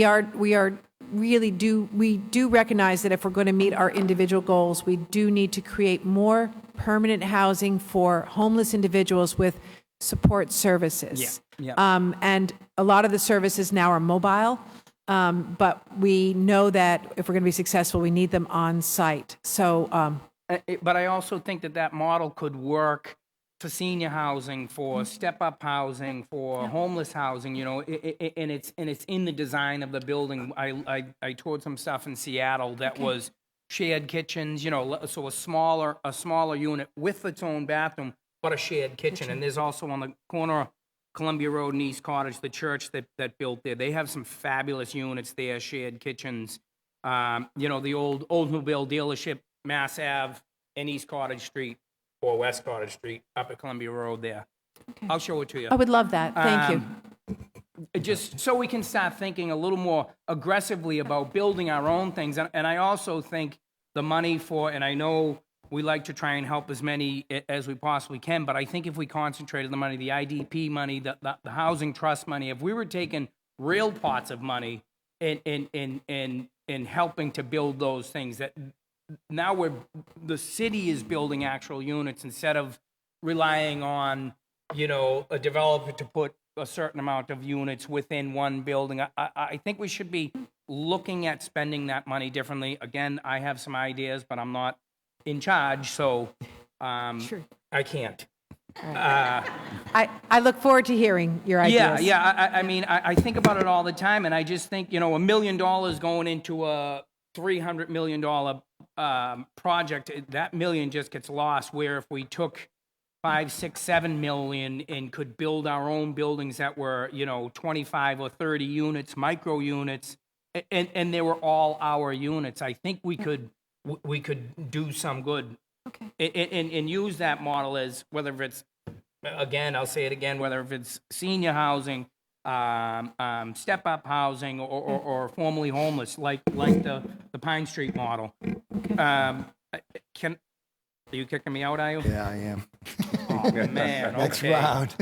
I wasn't we've even been close. joined- Counselor, I'll follow up with you. Thank you. We've been joined by Council President Michelle Wu, Councilor Campbell. Thank you, Councilor Siermo. Thank you, Chief Dillon and your team for being here. I have to give a special shout out to Donald, who's a D4 resident, but also Ellie and my team. We call him all the time. That's great. And he's always responsive, as are you. So thank you, and thank you to your incredible team when it comes to the CPA in particular. It's just exciting where we're going with that. I have to agree with Councilor Baker. The Neighborhood Homes Initiative the community has loved it. The presentations continue, especially at civic associations, and we're sort of stepping that up in certain neighborhoods in my district, which is great to see, on different streets, and changing the design of the homes to reflect what's in the community already, and making most of those units affordable. I do think what you said about the market rate piece is key. There are a lot of tenants, there are a lot of residents in the district who want not just all affordable housing, they want a mix. And I don't think that all affordable housing should go in certain neighborhoods in the city of Boston. But the Neighborhood Homes Initiative is just been fantastic, and everyone at the Boston Home Center has also been great. They're constantly out there at the civic associations and giving folks information. I just want to echo a couple things that Councilor Baker said. I think the biggest calls and the most frustrating calls we get has to do with those who are looking for housing, and frankly, they're seniors. And it's devastating when you have, an 80-year-old who's lived in the city of Boston, who's retired on a fixed income, living on like their cousin's couch for the last 4 years. And they've been on the waiting list for BHA. They've applied to other non-BHA properties. We've helped them fill out other applications for other places, hoping that their waiting list is shorter. So I do think we need to do a lot more in terms of increasing the number of units of senior housing. Looking at the balance for IDP, $86 million in commitments, over, almost $90 million. It's troubling to me that we have not created enough units, at least in the senior housing space, particularly for this issue. I know there are a lot of vulnerable populations out there, but most seniors can't go out and get another job, and can't produce more income, versus some families which are working 2 or 3 jobs. That's a hardship for seniors who are on fixed income. So I don't know if it's looking at what we do for the neighborhood home initiatives and the city of Boston working with different developers, smaller developers, to create more senior units, not taking $1 million and pouring it into an extremely large project for a very large developer. I think we want to maybe own this a little bit more, and maybe look at how we do the RFP process a little bit differently with these funds. I know it's expensive to build in the city of Boston, but I don't think we're maximizing the impact we could be having with the money that we have. Or at least it doesn't feel like that, particularly because it takes so long to place a senior in a home. So I'm happy to hear, in particularly my district, Ronald Road, but 150 River Street, I think the concern there is the one developer that was proposing something doesn't have money. So then you think, okay, well, can we give them the money if they want to do something specifically for seniors, or if they're not? How do we work with folks who have a reputation of maybe getting things done, but don't necessarily have all of the resources to complete a project, so it can happen a lot faster? So just thinking outside the box. And then my other questions have to do with, I guess, comments. Maybe this is actually a question. Is, we often hear about anti-displacement, gentrification, and I don't use those words loosely, because I do think every single neighborhood in the city of Boston is dealing maybe with something different. Some have commonalities, but I have largely Dorchester and Mattapan. It's very different what's happening in Mattapan compared to Dorchester. People often link them together and say there's a gentrification problem of displacement. BC did an incredible study looking at Mattapan in particular, the number of homeowners. I live in Mattapan. And those who, if they rent their home to tenants, tend to still live in the city of Boston, maybe in Dorchester, Dorchester. So I think the displacement and gentrification conversation are very different for Dorchester than Mattapan. But I'm curious, what other tools are we looking at across the country to address this issue? So obviously we have Just Cause on the table. We have IDP linkage, creating the Office of Housing Stability, making sure people understand their rights. Housing vouchers, I do hope we get that at some point. And frankly, I hope we don't wait for the CPA to do it. I would like to take that $5 million or whatever it takes out of this IDP fund or somewhere, the housing trust, to try a pilot for housing vouchers. I think too many of our colleagues, we agree, let's do the housing vouchers, let's try it out, and let's use CPA funding for other things.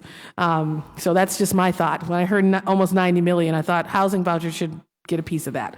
But obviously housing vouchers are tools, but I'm curious as to what other tools might your office be exploring to balance the development that is continuing to go on in the city of Boston. Of course, that won't last forever, along with these concerns of anti-displacement and gentrification. You know, as we're building, what else should we be considering that we're not? What other programs, what other tools exist that other municipalities, either in the Commonwealth or the country, are doing? You know, I like I mentioned, I just came back last night meeting with I chair the High Cost City Forum. So that's housing directors from every single high-cost city in the country, and I'd been chairing it for the last couple of years. And we get together twice a year just to do this very rapid fire. What are we missing? So it's San Francisco, it's LA, it's New York City, and I will say, I mean, I don't think there's anything that I don't think there's any large thing that we're missing, right? I mean, it just comes down to resources. And, you know, DC is a city-state, so they have more resources than we do. New York City has a lot more resources we do just because of just the amount of resources they control as a city. But as far as programs, I don't think there's anything that we're not thinking of. You know, those other cities, many of them have rent control. So while San Francisco is ridiculously expensive and people are getting displaced, they do have rent control for some of their most vulnerable populations, and we don't have that. So I think, you know, we need to continue to build a lot of affordable housing. I really believe it is that, and we need to make sure we're targeting those homes to our residents. And we do give preference for Boston residency, but I think we need to be even more intentional.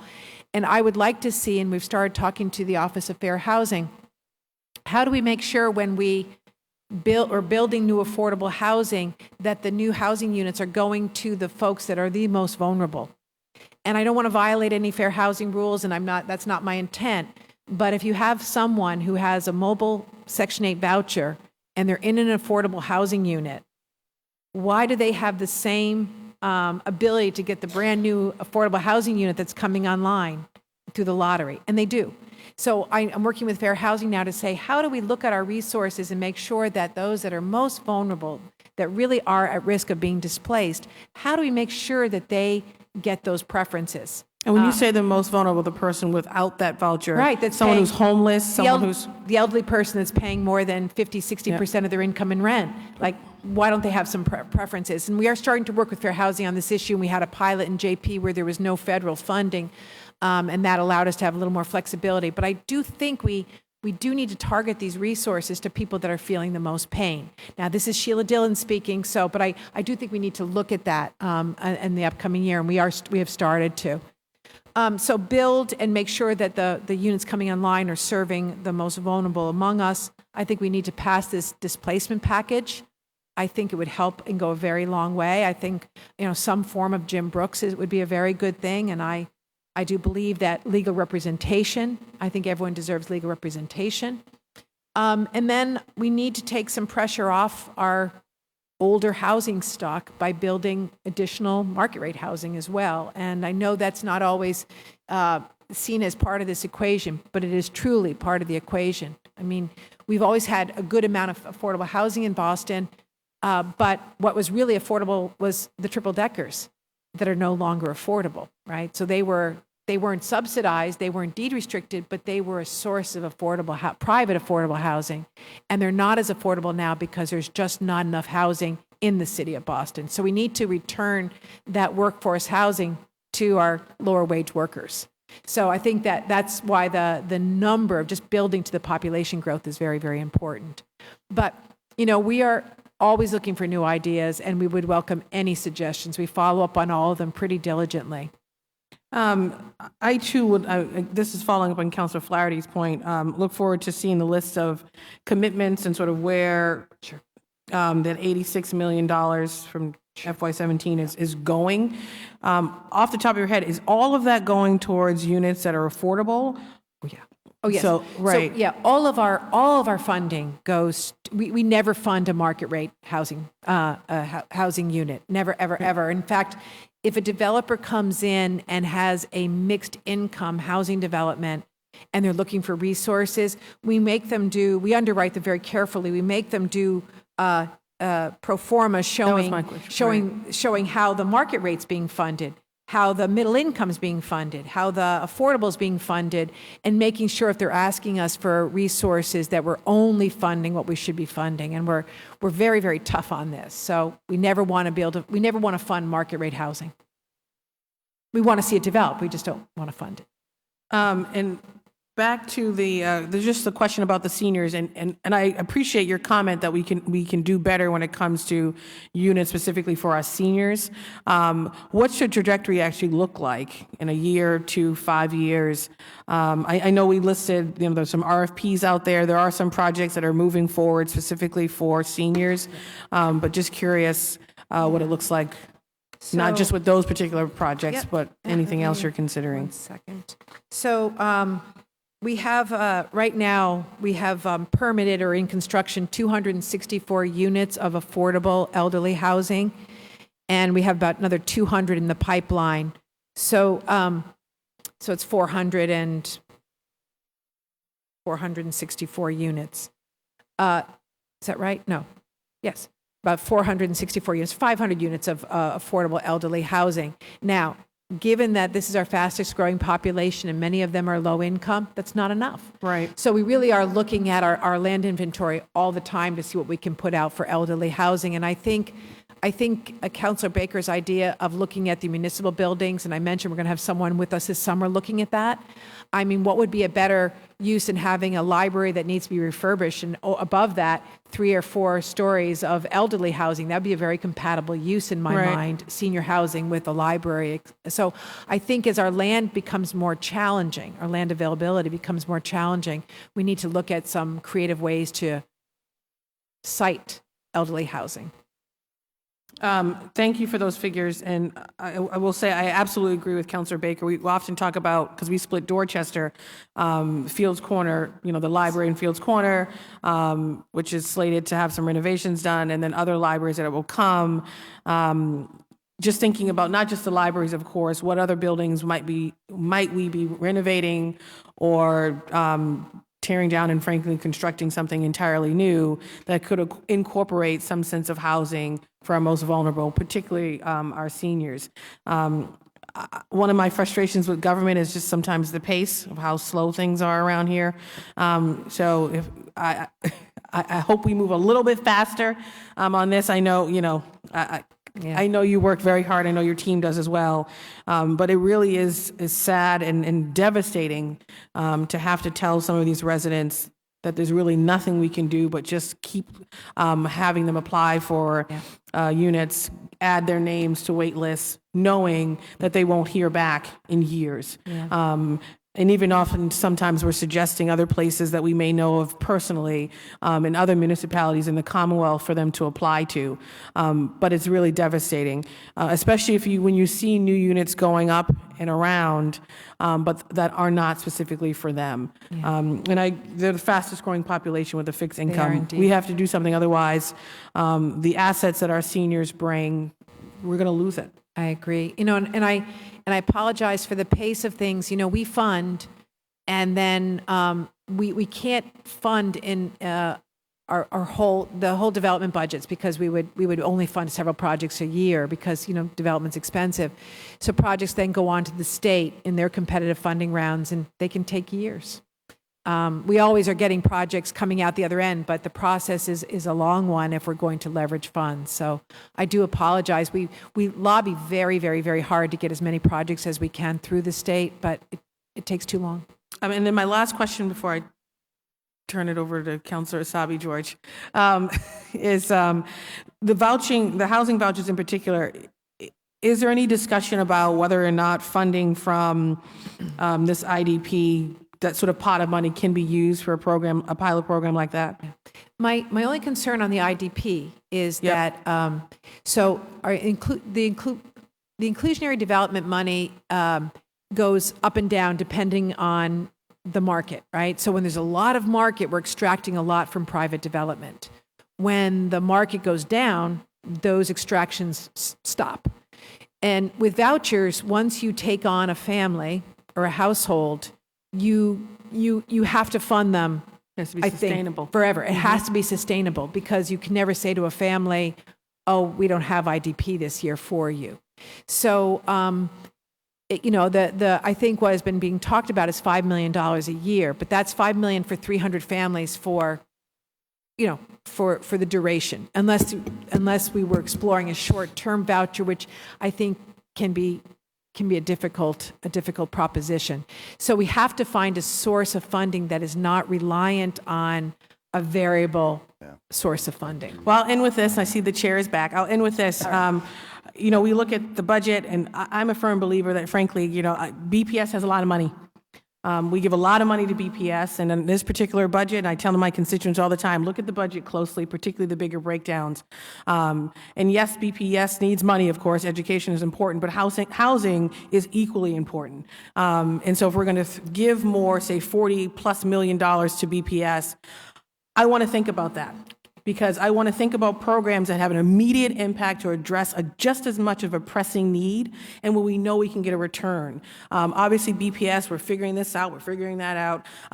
So I'm going to chime in that this is not directed towards you, but I want us to also think creatively, because I also know that a lot of your department and 40 other departments are struggling with a smaller pool of money to really meet some really pressing needs with limited resources. And given what's happening at the federal level and the state level, we might want to think about having these tougher conversations about how we move some things around to get at programs that we know could have an immediate impact, or try a pilot program to address an equally pressing need. So, Chief, thank you again. Thank you, your team. And Councilor Siomo, thank you. Thank and you. Councilor Sabi George. Councilor Jackson. I too agree that with my colleagues, Councilor Campbell just noted, and I also want to thank Councilor Zakem and Councilor Wu for their advocacy around the city-funded vouchers. You've mentioned Washington, D.C. several times. And BHA is actually following in the footsteps of the public-private partnerships that actually exist in Washington, D.C. In Washington, D.C., they have city-funded vouchers. Yep. And what I would say is that in a competitive setting, when you're bidding for HUD grants, that puts you at a distinct disadvantage if there's other people who are being more aggressive relative to these issues. And I think we owe it to the people who were displaced from Long Island. I think we owe it to the people who are being unfairly displaced from the transitional housing and Project SOAR and Project Safe Harbor to find a solution. And this is a very viable solution in an economic time that we should be making a commitment. I think it also could help you with your 13A units that are also expiring. So I guess I again wanted to hear what the thought is when there are solutions that actually work better. And an interesting thing about a city-funded voucher, we could actually adjust it to the realities of the market in the city of Boston. Because what we know is the mobile vouchers in most places in the city don't actually meet the financial burden that someone would have. And we also know for folks who are leaving shelters, giving someone $3,600 first, last, and security, I don't know, you're not going to Boston. You're absolutely not going to Boston.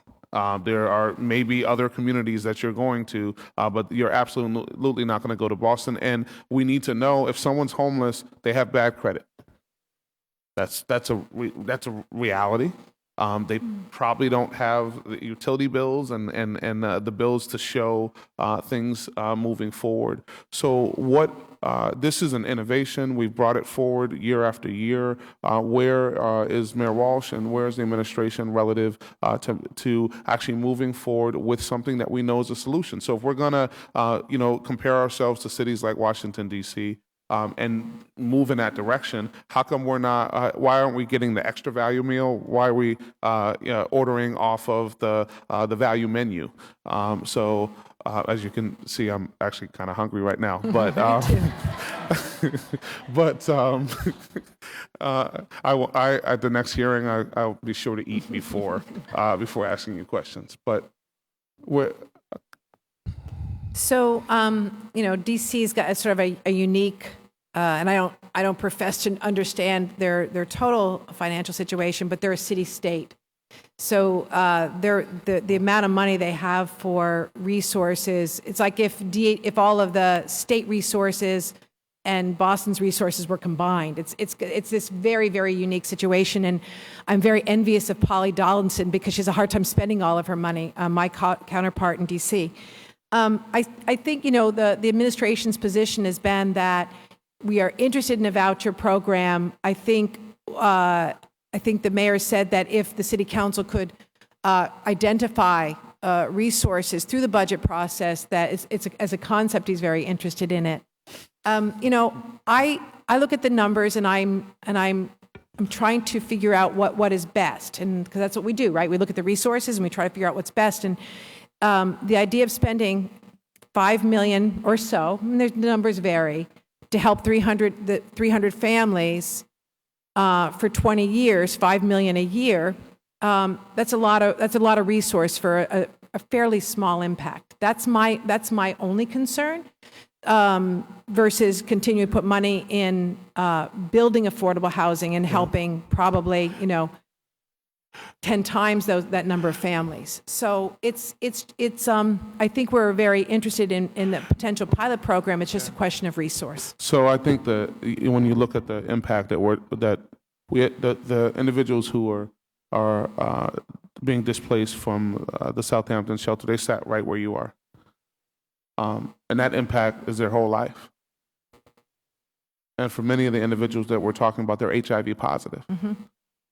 And they're being displaced from a place that actually supports not only the housing needs, but also the mandatory nutritional needs that they have to be able to take their antiretroviral cocktail. One of the individuals who sat, I think, right where you are, mm-hmm.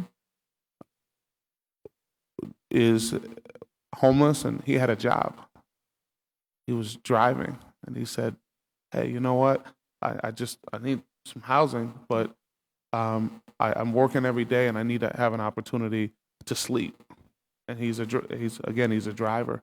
Well, he got into 2 weeks after the shelter went to emergency status. He got into an accident, pretty serious accident on the Mass Pike. And he lost his job.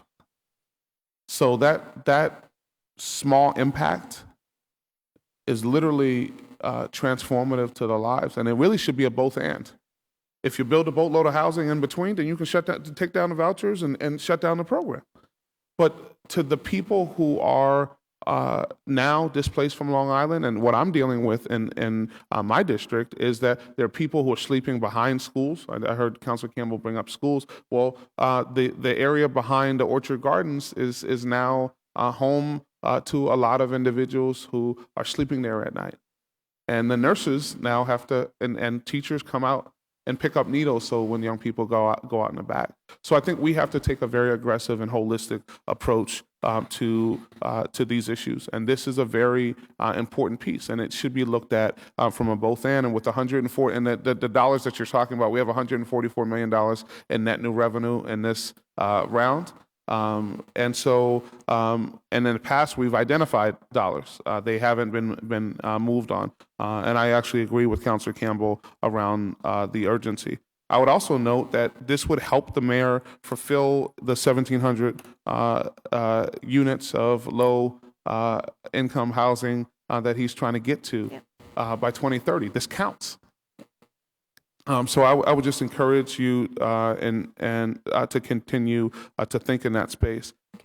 We also know the Cleveland Fed has noted that we are the fastest gentrifying city in the U.S. I don't know if that's I don't believe it's updated for this year, but in the last couple of years, that has been the assertion. So have we thought about increases in linkage or further alterations to IDP? And if you could let us know on the record what those requirements are now relative to per square foot. Sure. The linkage square footage, I should know. The last, I don't know what adjustment's been proposed, but the housing linkage, I think, is $8.72 per square foot. It's one more time. $8.72 per square foot. When's the last time it was adjusted? I don't know. Can we find that out? What has it been in the Walsh administration? Has it been adjusted in the Walsh administration? I don't believe so, but we will find out. I should know this. Okay. And go ahead. IDP was increased. Not the percentage on-site remained the same. So about I want to say a year and a half ago or so, we looked at the policy and made some revisions. The on-site requirement of 13% has remained the same. The percentage off-site went from 15 to 18%, and the buyout provision, which is allowed in some instances, has gone in has increased. In the downtown zone, it is now a minimum of $380,000 per unit. Yep. In Zone B, sort of the second tier neighborhood, not tier, but the second sort of, as you move outside the city, South Boston, JP, parts of East Boston, that is at $300,000. And then in the outer neighborhoods, it remained at $200,000 per unit. And I would just note, it is my contention, and I actually was able to negotiate with the folks over in Douglas Park, an aggressive move from 13 to percent. They got more units, and we were actually able to move them to 20%. In Cambridge, we know now IDP has moved to 20%. That's true. I believe that we should be more aggressive in this market. There's an opportunity, and if we could peg it to some type of index, that's fine. But in this market, and what happened in Cambridge is what the developers actually say here. Oh my goodness, we're going to stop building. They didn't stop building. They're still building more. And so what I would say to you is I think we should be more aggressive in this space, especially considering the expiring use that is, I know in my district, there are several imminent expiring use that we need to really be thinking about. And so the first thing that you do when you're in a hole, you need to stop digging, right? And so if we lose those, then we now can't actually move forward and go up. Before I finish, because I'm not even looking over there, but I know the eye is coming. I would say I want to take time to just acknowledge some stars that you have in your department. Jeff Alkins helps my office all the time with foreclosures and foreclosure prevention. And there's a second kind of lagging component around foreclosures that I think we need to be thoughtful about. I just want to thank you for him. I also want to thank you for Lydia Edwards, the work that she has done. And I'll be honest, the best lunch and learn that I've had so far was the one that the Office of Housing Stability did. Like we probably killed some more trees there because we all were writing notes for the whole time. And it's just having that one-stop shop is really important. And her breadth of knowledge is very impressive. And I would also note that Donald Wright has been outstanding in working with him. His level of professionalism, his follow-through, and his ability to connect with folks in my district has been exceptional. Great. So I just wanted to, as we have that conversation, note that there is great work happening there. You don't have enough money, and I know this is one that we will never have quite enough, but at a time when we have more than we've had in the past, I believe more money should be allocated in your space, and it is urgent to someone who's homeless right now. 300 units is a huge number. 400 units is a huge number. And if I just left Long Island, and that's been 2 years or 3 years, that's exactly what I need to stabilize my life. And so I think it is critical that we move forward in that space. Thank you so much, Mr. Chair. Thank you, Counselor. Counselor Wu. Thank you, Mr. Chairman, and to all my colleagues for their great questions. Thank you to you all. I think Councilor Campbell is really emphasizing the importance of what you all do, and it's the fundamental piece of whether someone can stay in our city and what our city looks like, and the feel for of every community. So thank you for your efforts. I'm sorry I missed the earlier presentation. The numbers that I have in front of me, sort of summarizing what you presented, very impressive in terms of housing production and where we are relative to goals. Just to put it in overall context, you might have said this already, but how many total units are there of housing in the city of Boston, rental and home ownership? So there's approximately 250,000 units of residential units. And what's the breakdown between rental and ownership? So It's about 160,000 on the rental side. 160,000 on the rental side. Okay, great. Thank you.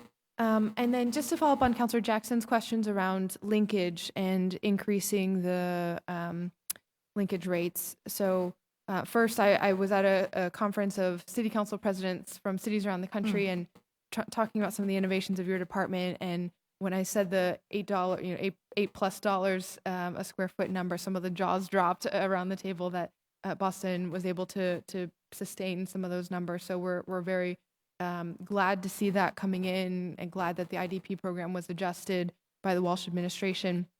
To your knowledge, is the Nexus study underway that we had been talking about, which is the step that would need to be taken for linkage to increase linkage? Yeah. Do you want to speak to the Nexus study? Yeah, I believe the BRA staff are working on, BPDA are working on that. Okay, great. We can get an conveniently, we're with them this afternoon, so we can get an update for you, though. Okay. And then in terms of city-owned parcels, again, some of the numbers here that the city has conveyed and sold a certain number of parts. So 518 total units coming off of the 149 parcels conveyed, 66 tentatively designated. How many total buildable city-owned parcels are left? Or sort of what's the context for that number? So we have in our inventory right now 1,277 municipal parcels. Many of those are sliver lots and they're not buildable, and I can get you the number that are buildable. But 451 of those are in active disposition. So we are either have RFPs on the street, or we are working with communities on starting to have conversations, identifying, doing surveys.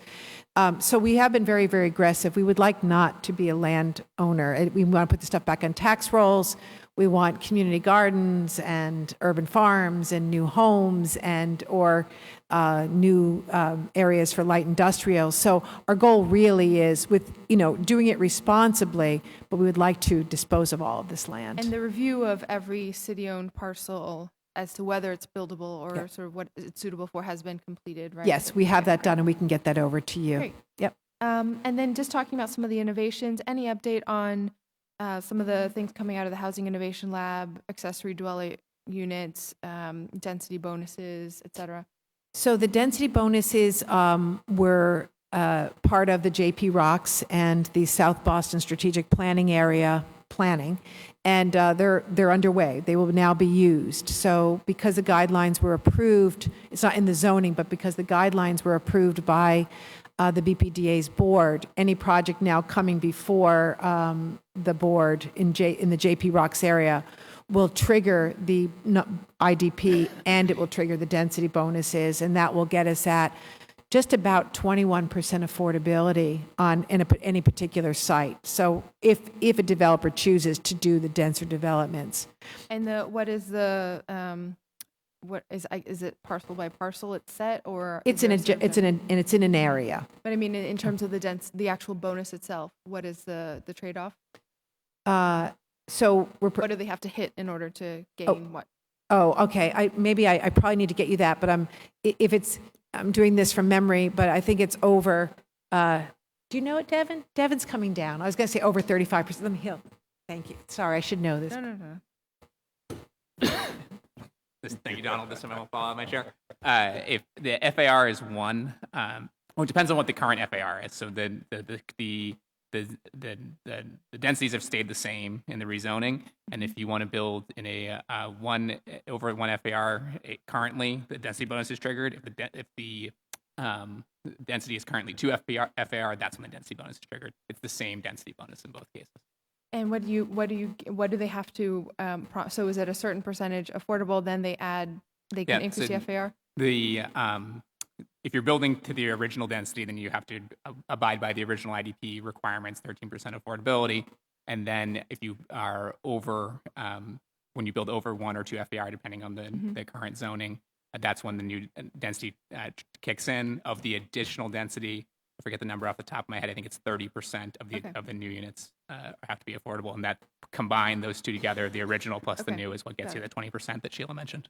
Okay, great. Thank you. And is the plan, if this were to be implemented in more places throughout the city, would it have to go through a similar sort of zone by zone planning process to get there?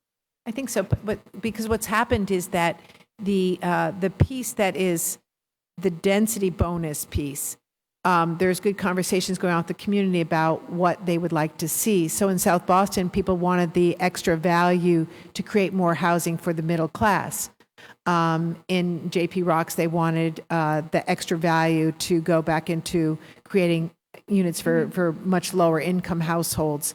So I think it is a good process to hear what the community sees its needs to be and then design accordingly.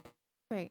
And then finally, just in conversations with San Francisco, some of the folks there were saying that they had recently reached an agreement with HUD around neighborhood preference in their new subsidized units that were under construction, meaning that there's an additional bonus for folks who live within that census tract, who essentially giving previous residents an extra bump in the lottery.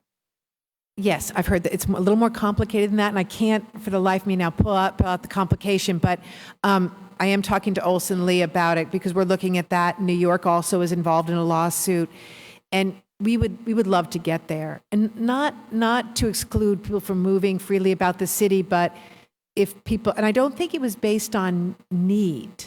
And I think it was demographics and census tract, and that's how they were able to. Right, but it wasn't based on proving that one was displaced. So it is something that all the cities are thinking about as people are being displaced. So more to come on that, but we really would love some policies that we can enact. Okay, thank you. Thank you very much. Thank you. Before I go to Councilor Asabi George, I wanted to just thank you, Chief Donald, who regularly supplies my office with very important information. Devin as well. Thanks for all your work and responsiveness. And my good friend and constituent, Beth Gavin, who's always on the front lines. Is she up there? Hey. I was just reminded recently, my neighbor said to me, I don't even rent out my apartment anymore upstairs. So he's got a 3-bedroom. And he doesn't want to rent it. That's going to be my point, is when I worked for the Elderly Commission years ago, I worked closely with Mike Flynn, who is the housing person for the Elderly Commission. And we talked about how many, especially elders that own their own homes, multi-units, that choose not to fill them. Do we try to track how many vacant units throughout the city? Because I know there's numerous ones just in Allston, Brighton. And it would, like I said, it was brought to my attention just yesterday.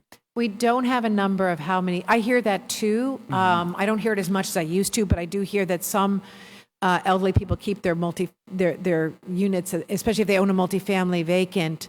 We are working with another student, we've got wonderful students coming in to look at best practices this summer and looking at whether or not we can pair up graduate students who need housing with elderly people who could use rental income, but having a having a nonprofit be there in case anything goes wrong.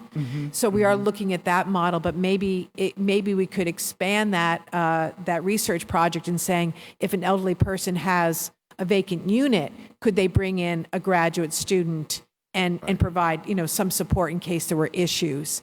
Right. I think elderly people are just very concerned about getting a tenant that maybe has a lot of issues that they necessarily can't handle. But I think with the right supports, it's something we should look at. Right. I would venture to guess that it's probably hundreds of units throughout the I city. would guess it's hundreds, not thousands. Right. Yeah. Right. Yeah. I always thought that may be an avenue to explore other opportunities for people. The 36 undergrad students is a citywide number.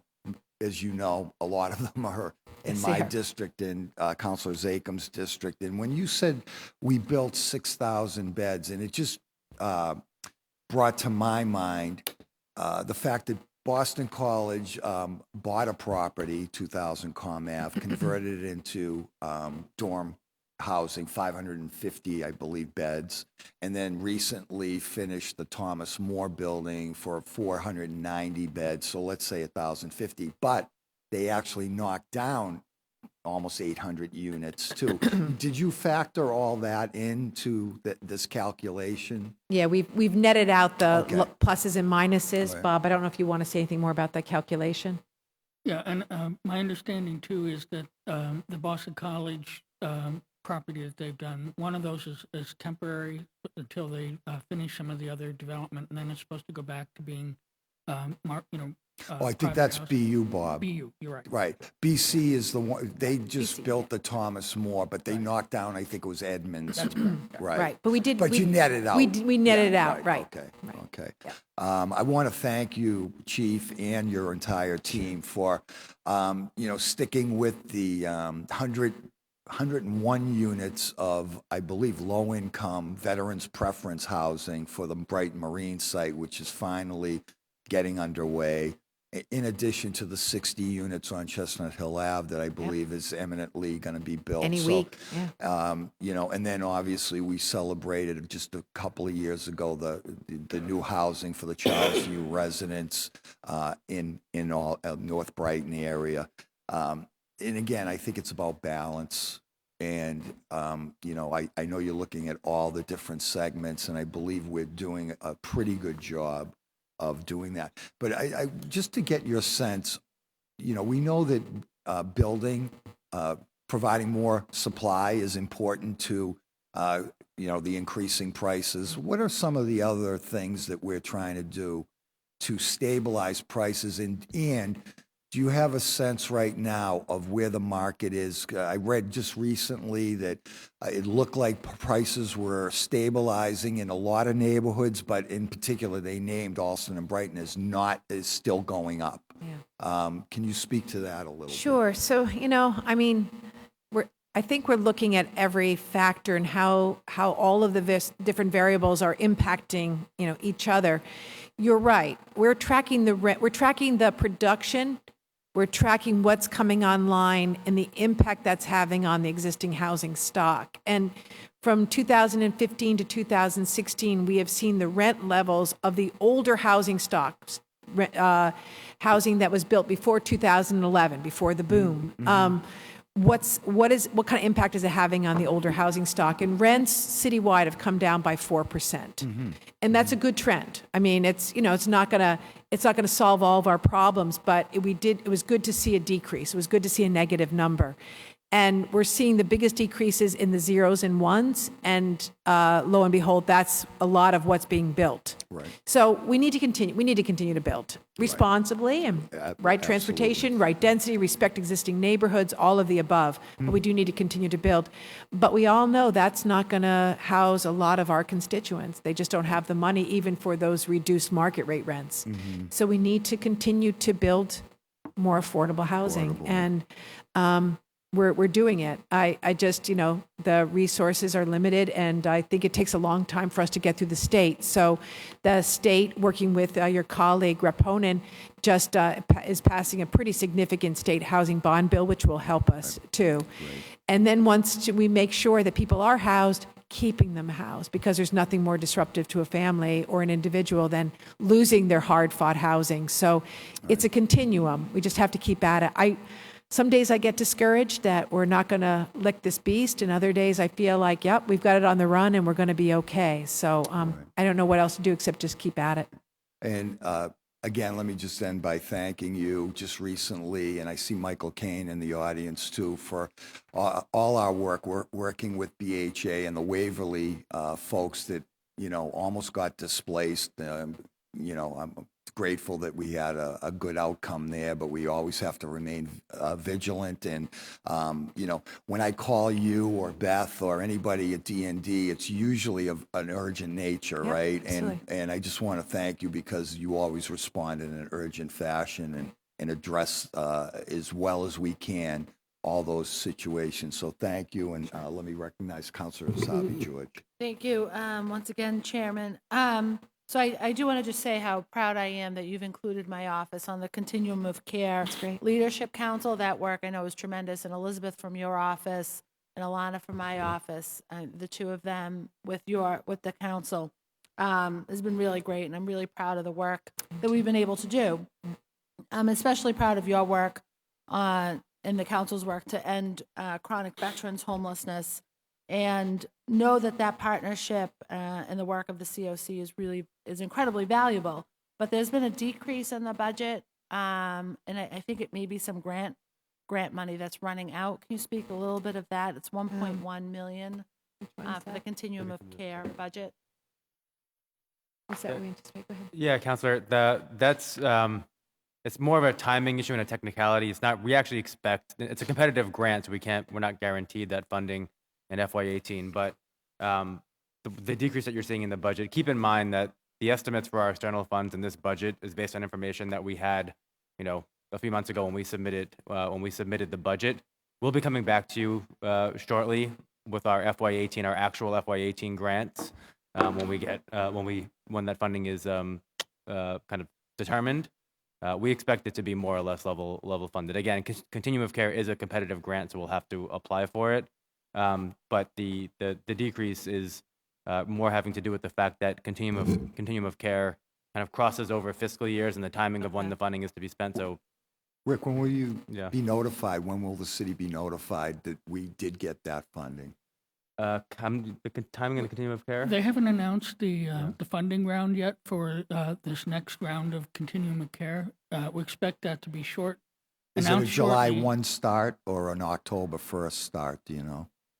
No, it'll be, if the funding round is announced like in another month or so, the funding wouldn't actually come to us till probably January. Oh, January, Yeah. okay. And our calendar. regular grant funds, the federal budget for 17, which funds our 18, has been finished, but it takes HUD about 60 days to figure out what the actual allocations are. They have to apply the formulas Right. and everything. Right, So we're expecting somewhere between July 5th and the 15th of July that we'll get the actual allocation amount.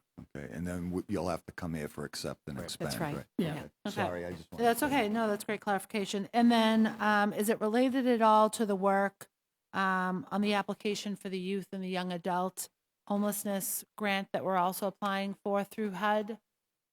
Right. So the $1 million we didn't get that planning grant. There was only 10, I think, in the country that were given. They have said our application scored very well, and they'd be willing to work with us on technical assistance. So I think we do need to look anew at what we do with unaccompanied youth in the city. And we do have some planning money available to us through our regular Continuum of Care. So we're starting to have some internal conversation. Should we hire an external expert to help us continue on, because even though we didn't get the federal funding. So we didn't get that funding, but we've always been committed to doing that work during this whole application Absolutely. process. So how are we going to commit to that work Well, financially? I think it is taking some of the money. I think we need to formalize our plan, right? We've had lots of good dialogue. I think we have to formalize the plan, formalize the numbers of unaccompanied youth, and I'm looking at Rick, but I'm pretty confident we do have some planning money to get that work done. It's not going to be $1 million, but I think we can do something much more reasonably and come up with an unaccompanied youth plan. We know we have gaps in that system. We have a lot of good nonprofit providers, but once again, I don't think we've got an effective system. The system isn't where it needs to be. One of the sort of the most exciting pieces of applying for that grant was our commitment to follow through with it regardless of the funding. Can we make sure that we're doing that? And I hope that we're going to do it that we're not going to step back from that commitment at all, that we're going to continue forward, pushing forward on that work with the same excitement as we applied for that grant. I agree. Let me get you a timeline Okay. and some resources against it. That would be great, because I know there were a lot of partners that were very excited They were. about it. And, that's a particular group of individuals that were really at a tremendous amount of risk, not yet able to be serviced through our adult shelter system and that work. Agree. And, it's if we can really get them and connect them with the services they need now, it's going to save us as a city a lot of money later on I down agree. the road, I and agree. really help them be successful in life. Agree. All right. Thank you, Chairman. That's it for me. Thank you. Counselor Baker. But I know Council Lamontagne asked a little bit, I stepped out of the room, about the acquisition opportunity program. Like, is that available to regular people, or is it just CDCs? And No. and explain to me how it works. Sure, it's available to regular people, so for-profits and nonprofits. There certainly has to be a willingness, though, if we fund a particular building, that there's going to be long-term affordability, so there's deed restrictions. So what happens is any entity that's interested in working with this program, they come in, we underwrite the entity, are they good managers? Do they have sufficient funds, capacity, experience, et cetera? So we sort of do a review of them beforehand, and then they bring projects to us to fund, and then we act very quickly it's a fairly shallow subsidy, but we've done a lot of the organizational underwriting upfront. When you say fairly shallow subsidy, what? It's up to $75,000 per affordable unit. So with acquisition and some small rehab, it's not providing a deep subsidy. Okay.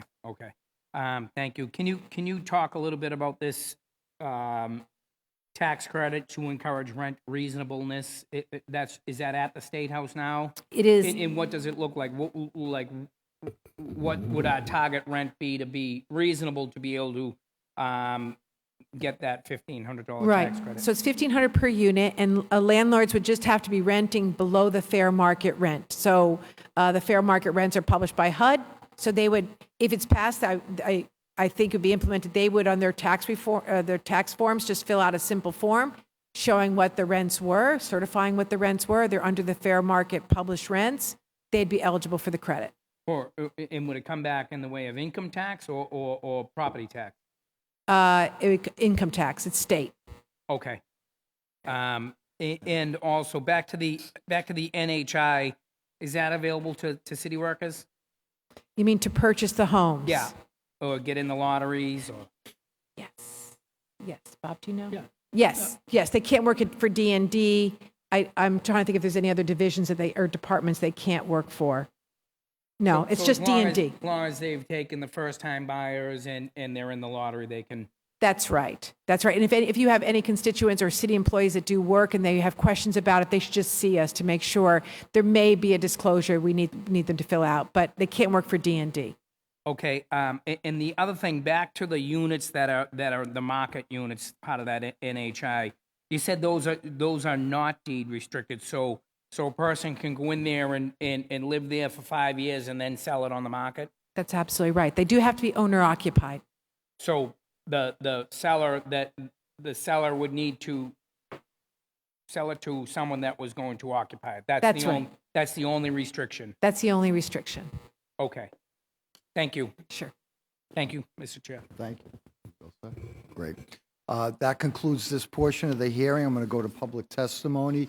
I'd ask folks to come to this mic right here, and I'll call a few: Sherry Mills, Rhonda Jackson, Denise Long, Cassie Hurd.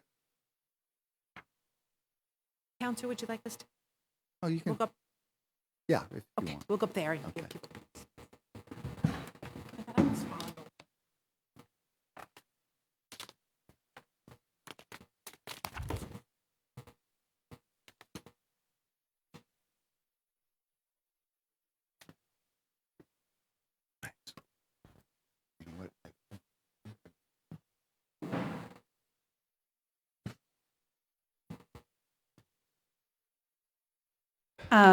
Hi, Councilor Naomo and Hi. Zabi George. My name's Cassie Hurd. I work supporting and advocating alongside community members from Greater Boston, Boston, Cambridge, the South Shore who are experiencing homelessness.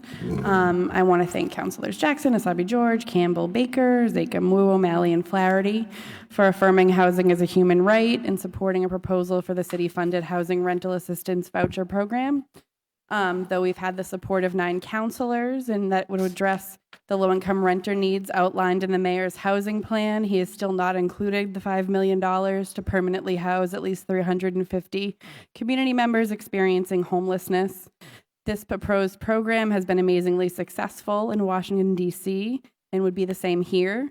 The Community Preservation Act is one obvious source of income for this program, or funding for this program, and should be included in the city's budget this year, regardless that this income is not here yet.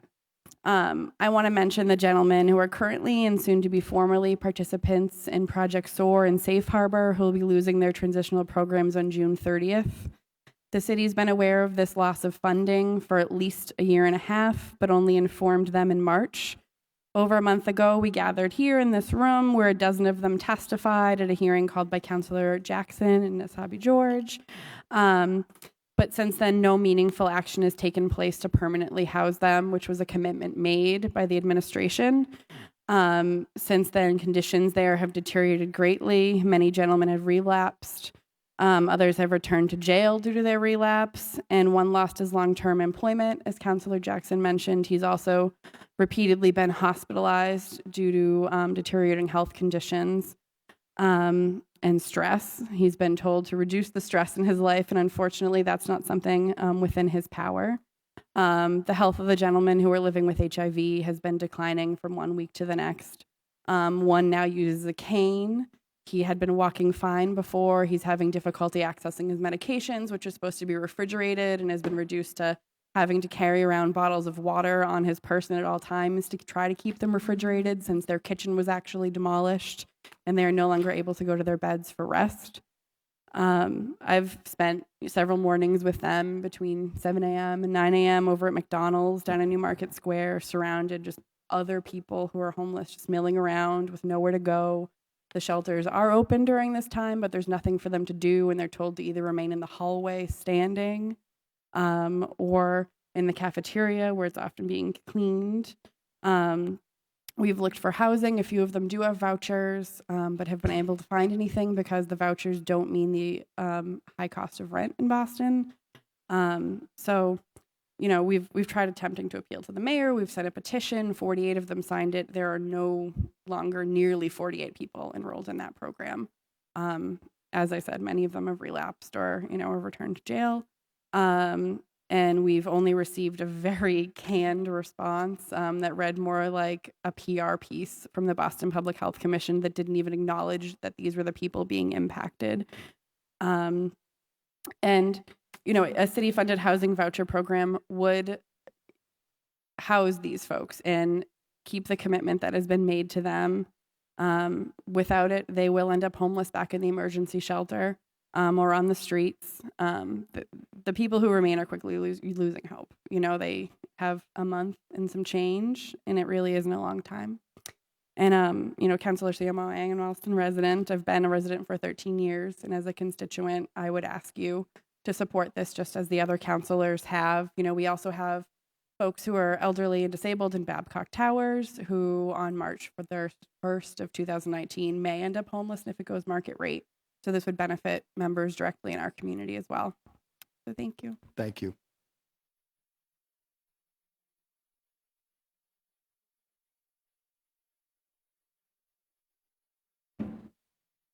Hi, my name is Sheree Mills. I'm a member of the Boston Homeless Solidarity Committee, and I'm formerly homeless. I've been working with Cassie with the men at Project Sword and Safe Harbor, following their story and their struggle to maintain their lives after the closure of their programs. And I want to thank Councilor Jackson for highlighting their story because it needs to be told.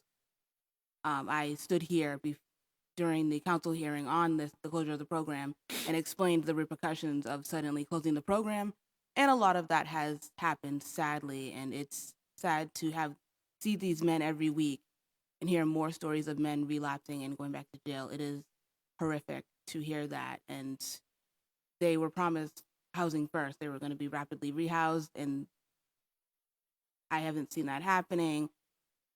As was stated, men have vouchers and are struggling to find housing. And it is really, really sad for them because they can't maintain, their health because of the living situations or their sobriety. They are amongst people who are using drugs. They're not getting adequate food in the shelters. They are really in a vulnerable situation, which pretty much the city has put them in this vulnerable situation where their lives are being compromised. And it's sad that the city isn't doing enough to help these men. I mean, Cassie stated the response that the men received from a letter they sent to the mayor's office, and it was a really sad, letter, not even acknowledging that these men are really going through a hard time and really their lives are at risk. And I urge the city to be, more responsive and really see that these men need more help. And a city-funded voucher program would help with creating more housing. I mean, there's been a proposal put forth, there's been ways to fund it, and it's not being supported by the mayor. People have met with him, large delegation of people met with him and spoke eloquently about the proposal that he wanted to have. He needed ways to fund it.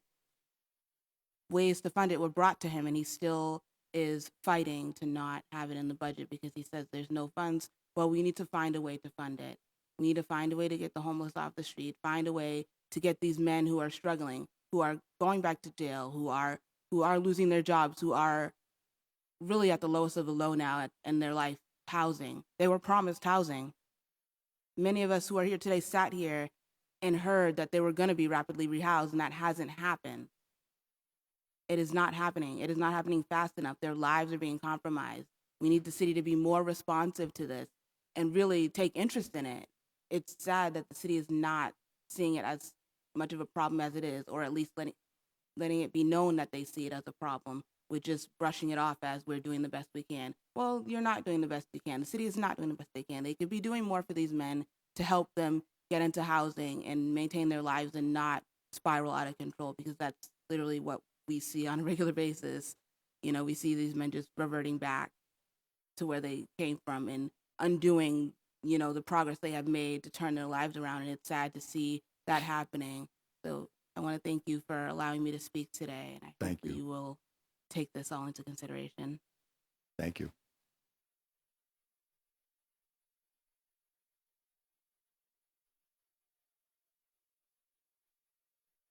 Hi, my name is Rhonda Jackson with Mass Alliance of HUD Tenants, and I would just like to pass my space on to my colleague.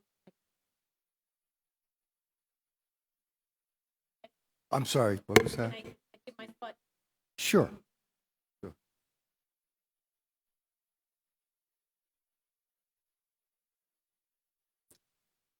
Thank you, Councilor. Thank you both for staying so long for this. And thank you, Councilor Thioma, for your help in saving the homes of the 10 families at Waverly Apartments. We were out there for a barbecue the other night, and they're thrilled that they'll have a place to live.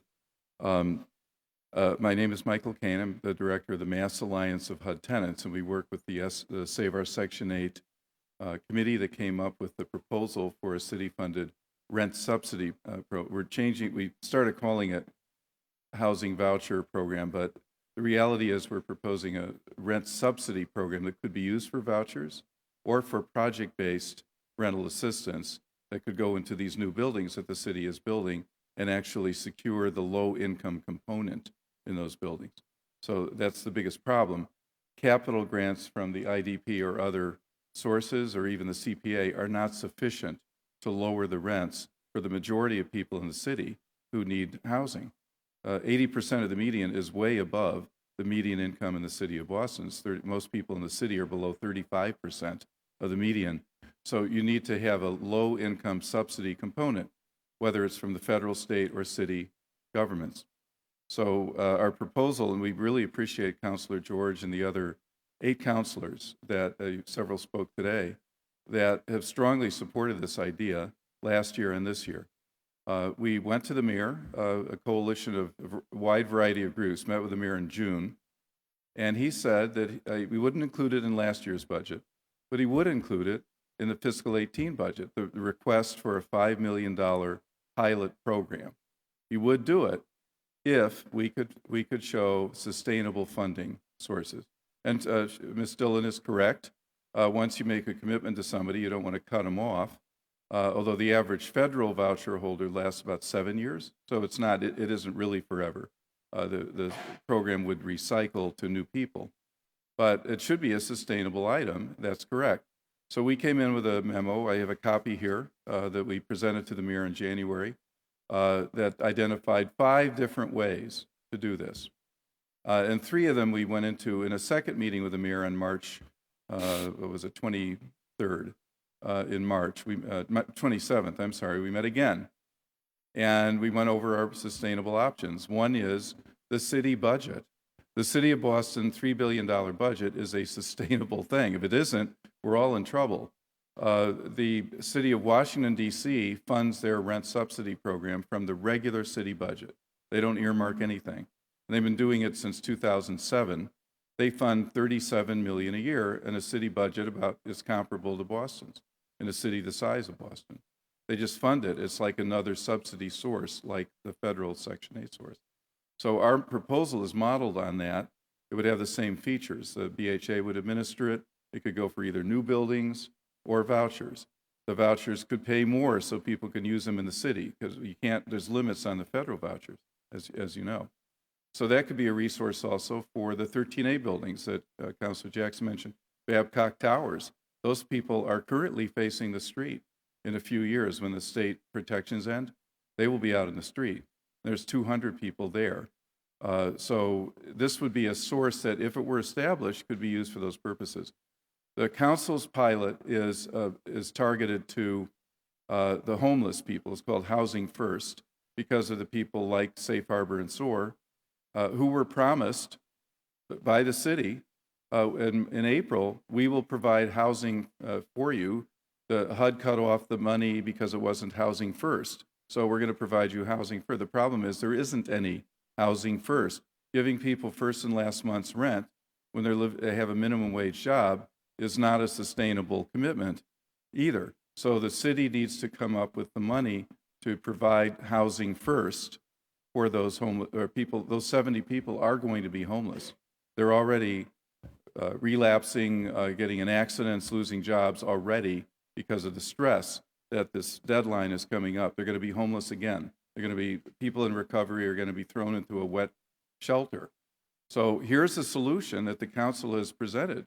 We'd really like to get your support for this, Councilor, because it would be a way to fix this and provide housing first to those people and another few hundred families that are living in shelters and costing the city millions each year, as Councilor George has pointed out, for transportation. Well, if they've got housing in Boston, they're not going to need that transportation from Medford. So it's a great solution that we think you. So the other 2 sustainable things we emphasize with the mayor, one is the Community Preservation Act. That will be a sustainable funding source. The housing portion will probably be in the $14–15 million annual range. We're not asking for all of that. Just make a portion of that available as a low-income rent subsidy that would be sustainable. The mayor was, in his conversation, the way he was thinking about it was, he was thinking, okay, if you take $5 million, you put it into a fund, and that would fund vouchers for X number of years. That wouldn't fund that many. Well, that's correct. But that's not the way to think of it. The federal Section 8 program, the entire program, is funded annually by Congress. So, HUD makes a commitment by contract that provided the funds are available, we'll fund this building, for example, or these vouchers, but it's subject to annual appropriation. So that is sustainable as long as the budget of the city is sustainable. So if there's Community Preservation Act money coming, pretty definitely, that's a sustainable funding source. We came up with another idea. The city is building 3,000, if you count Millennium Towers, that's 400, 400 luxury condos at Millennium Towers, another 2,200 luxury condos in your neighborhood, every neighborhood in the city. They're coming online. They're going to be selling for over $1 million each. The property tax revenue for one unit of $1 million is $10,400 a year, right? Because that's the tax rate. $10,400 a year is enough to sustain a project-based subsidy for a low-income renter indefinitely. So if just the 400 units at Millennium, right, capped by the $37.5 million condo that Graken bought in the top floor, that is right there. His unit alone is enough to fund 30-some low-income rent subsidies permanently.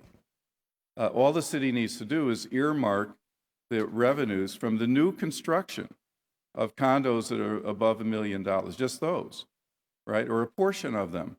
And then you have a sustainable and growing program that could meet the actual needs of the city.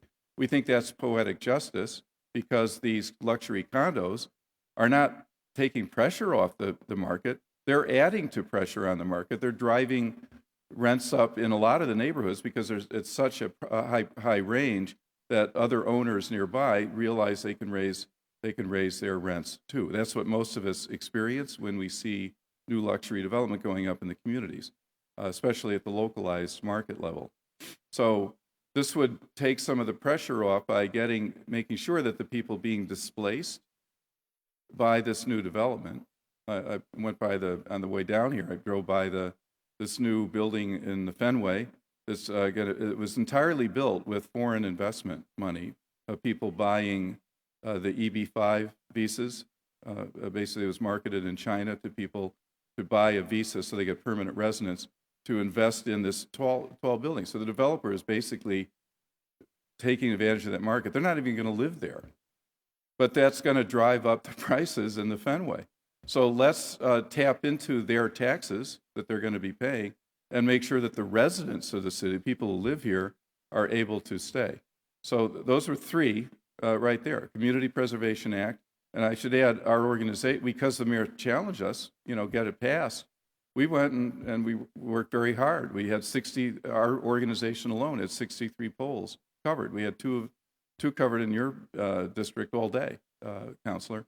We worked very hard to get that passed because we saw that as a source that should go to the people who need it the most, low-income renters.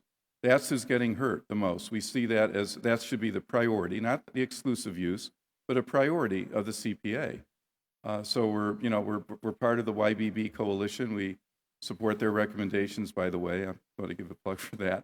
On for the how to set up that fund. We're going to be working with them and with the city about how that money is spent. But here's a really good way. The council's letter to the mayor mentioned the CPA as one sustainable source. So we raised this with the mayor. We went into all of this. We didn't answer that point that he made about, well, put it all in one. He was thinking you put it in a pot for 1 year and then that sustains it, which is what Waltham, I think, is doing. It doesn't have to be that way. It could just be a commitment of resources for that amount of money in the budget each year, just like Washington does. We were very disappointed that he did not include it in his budget request. We feel that he has not, as Mel King put it, honored his commitment.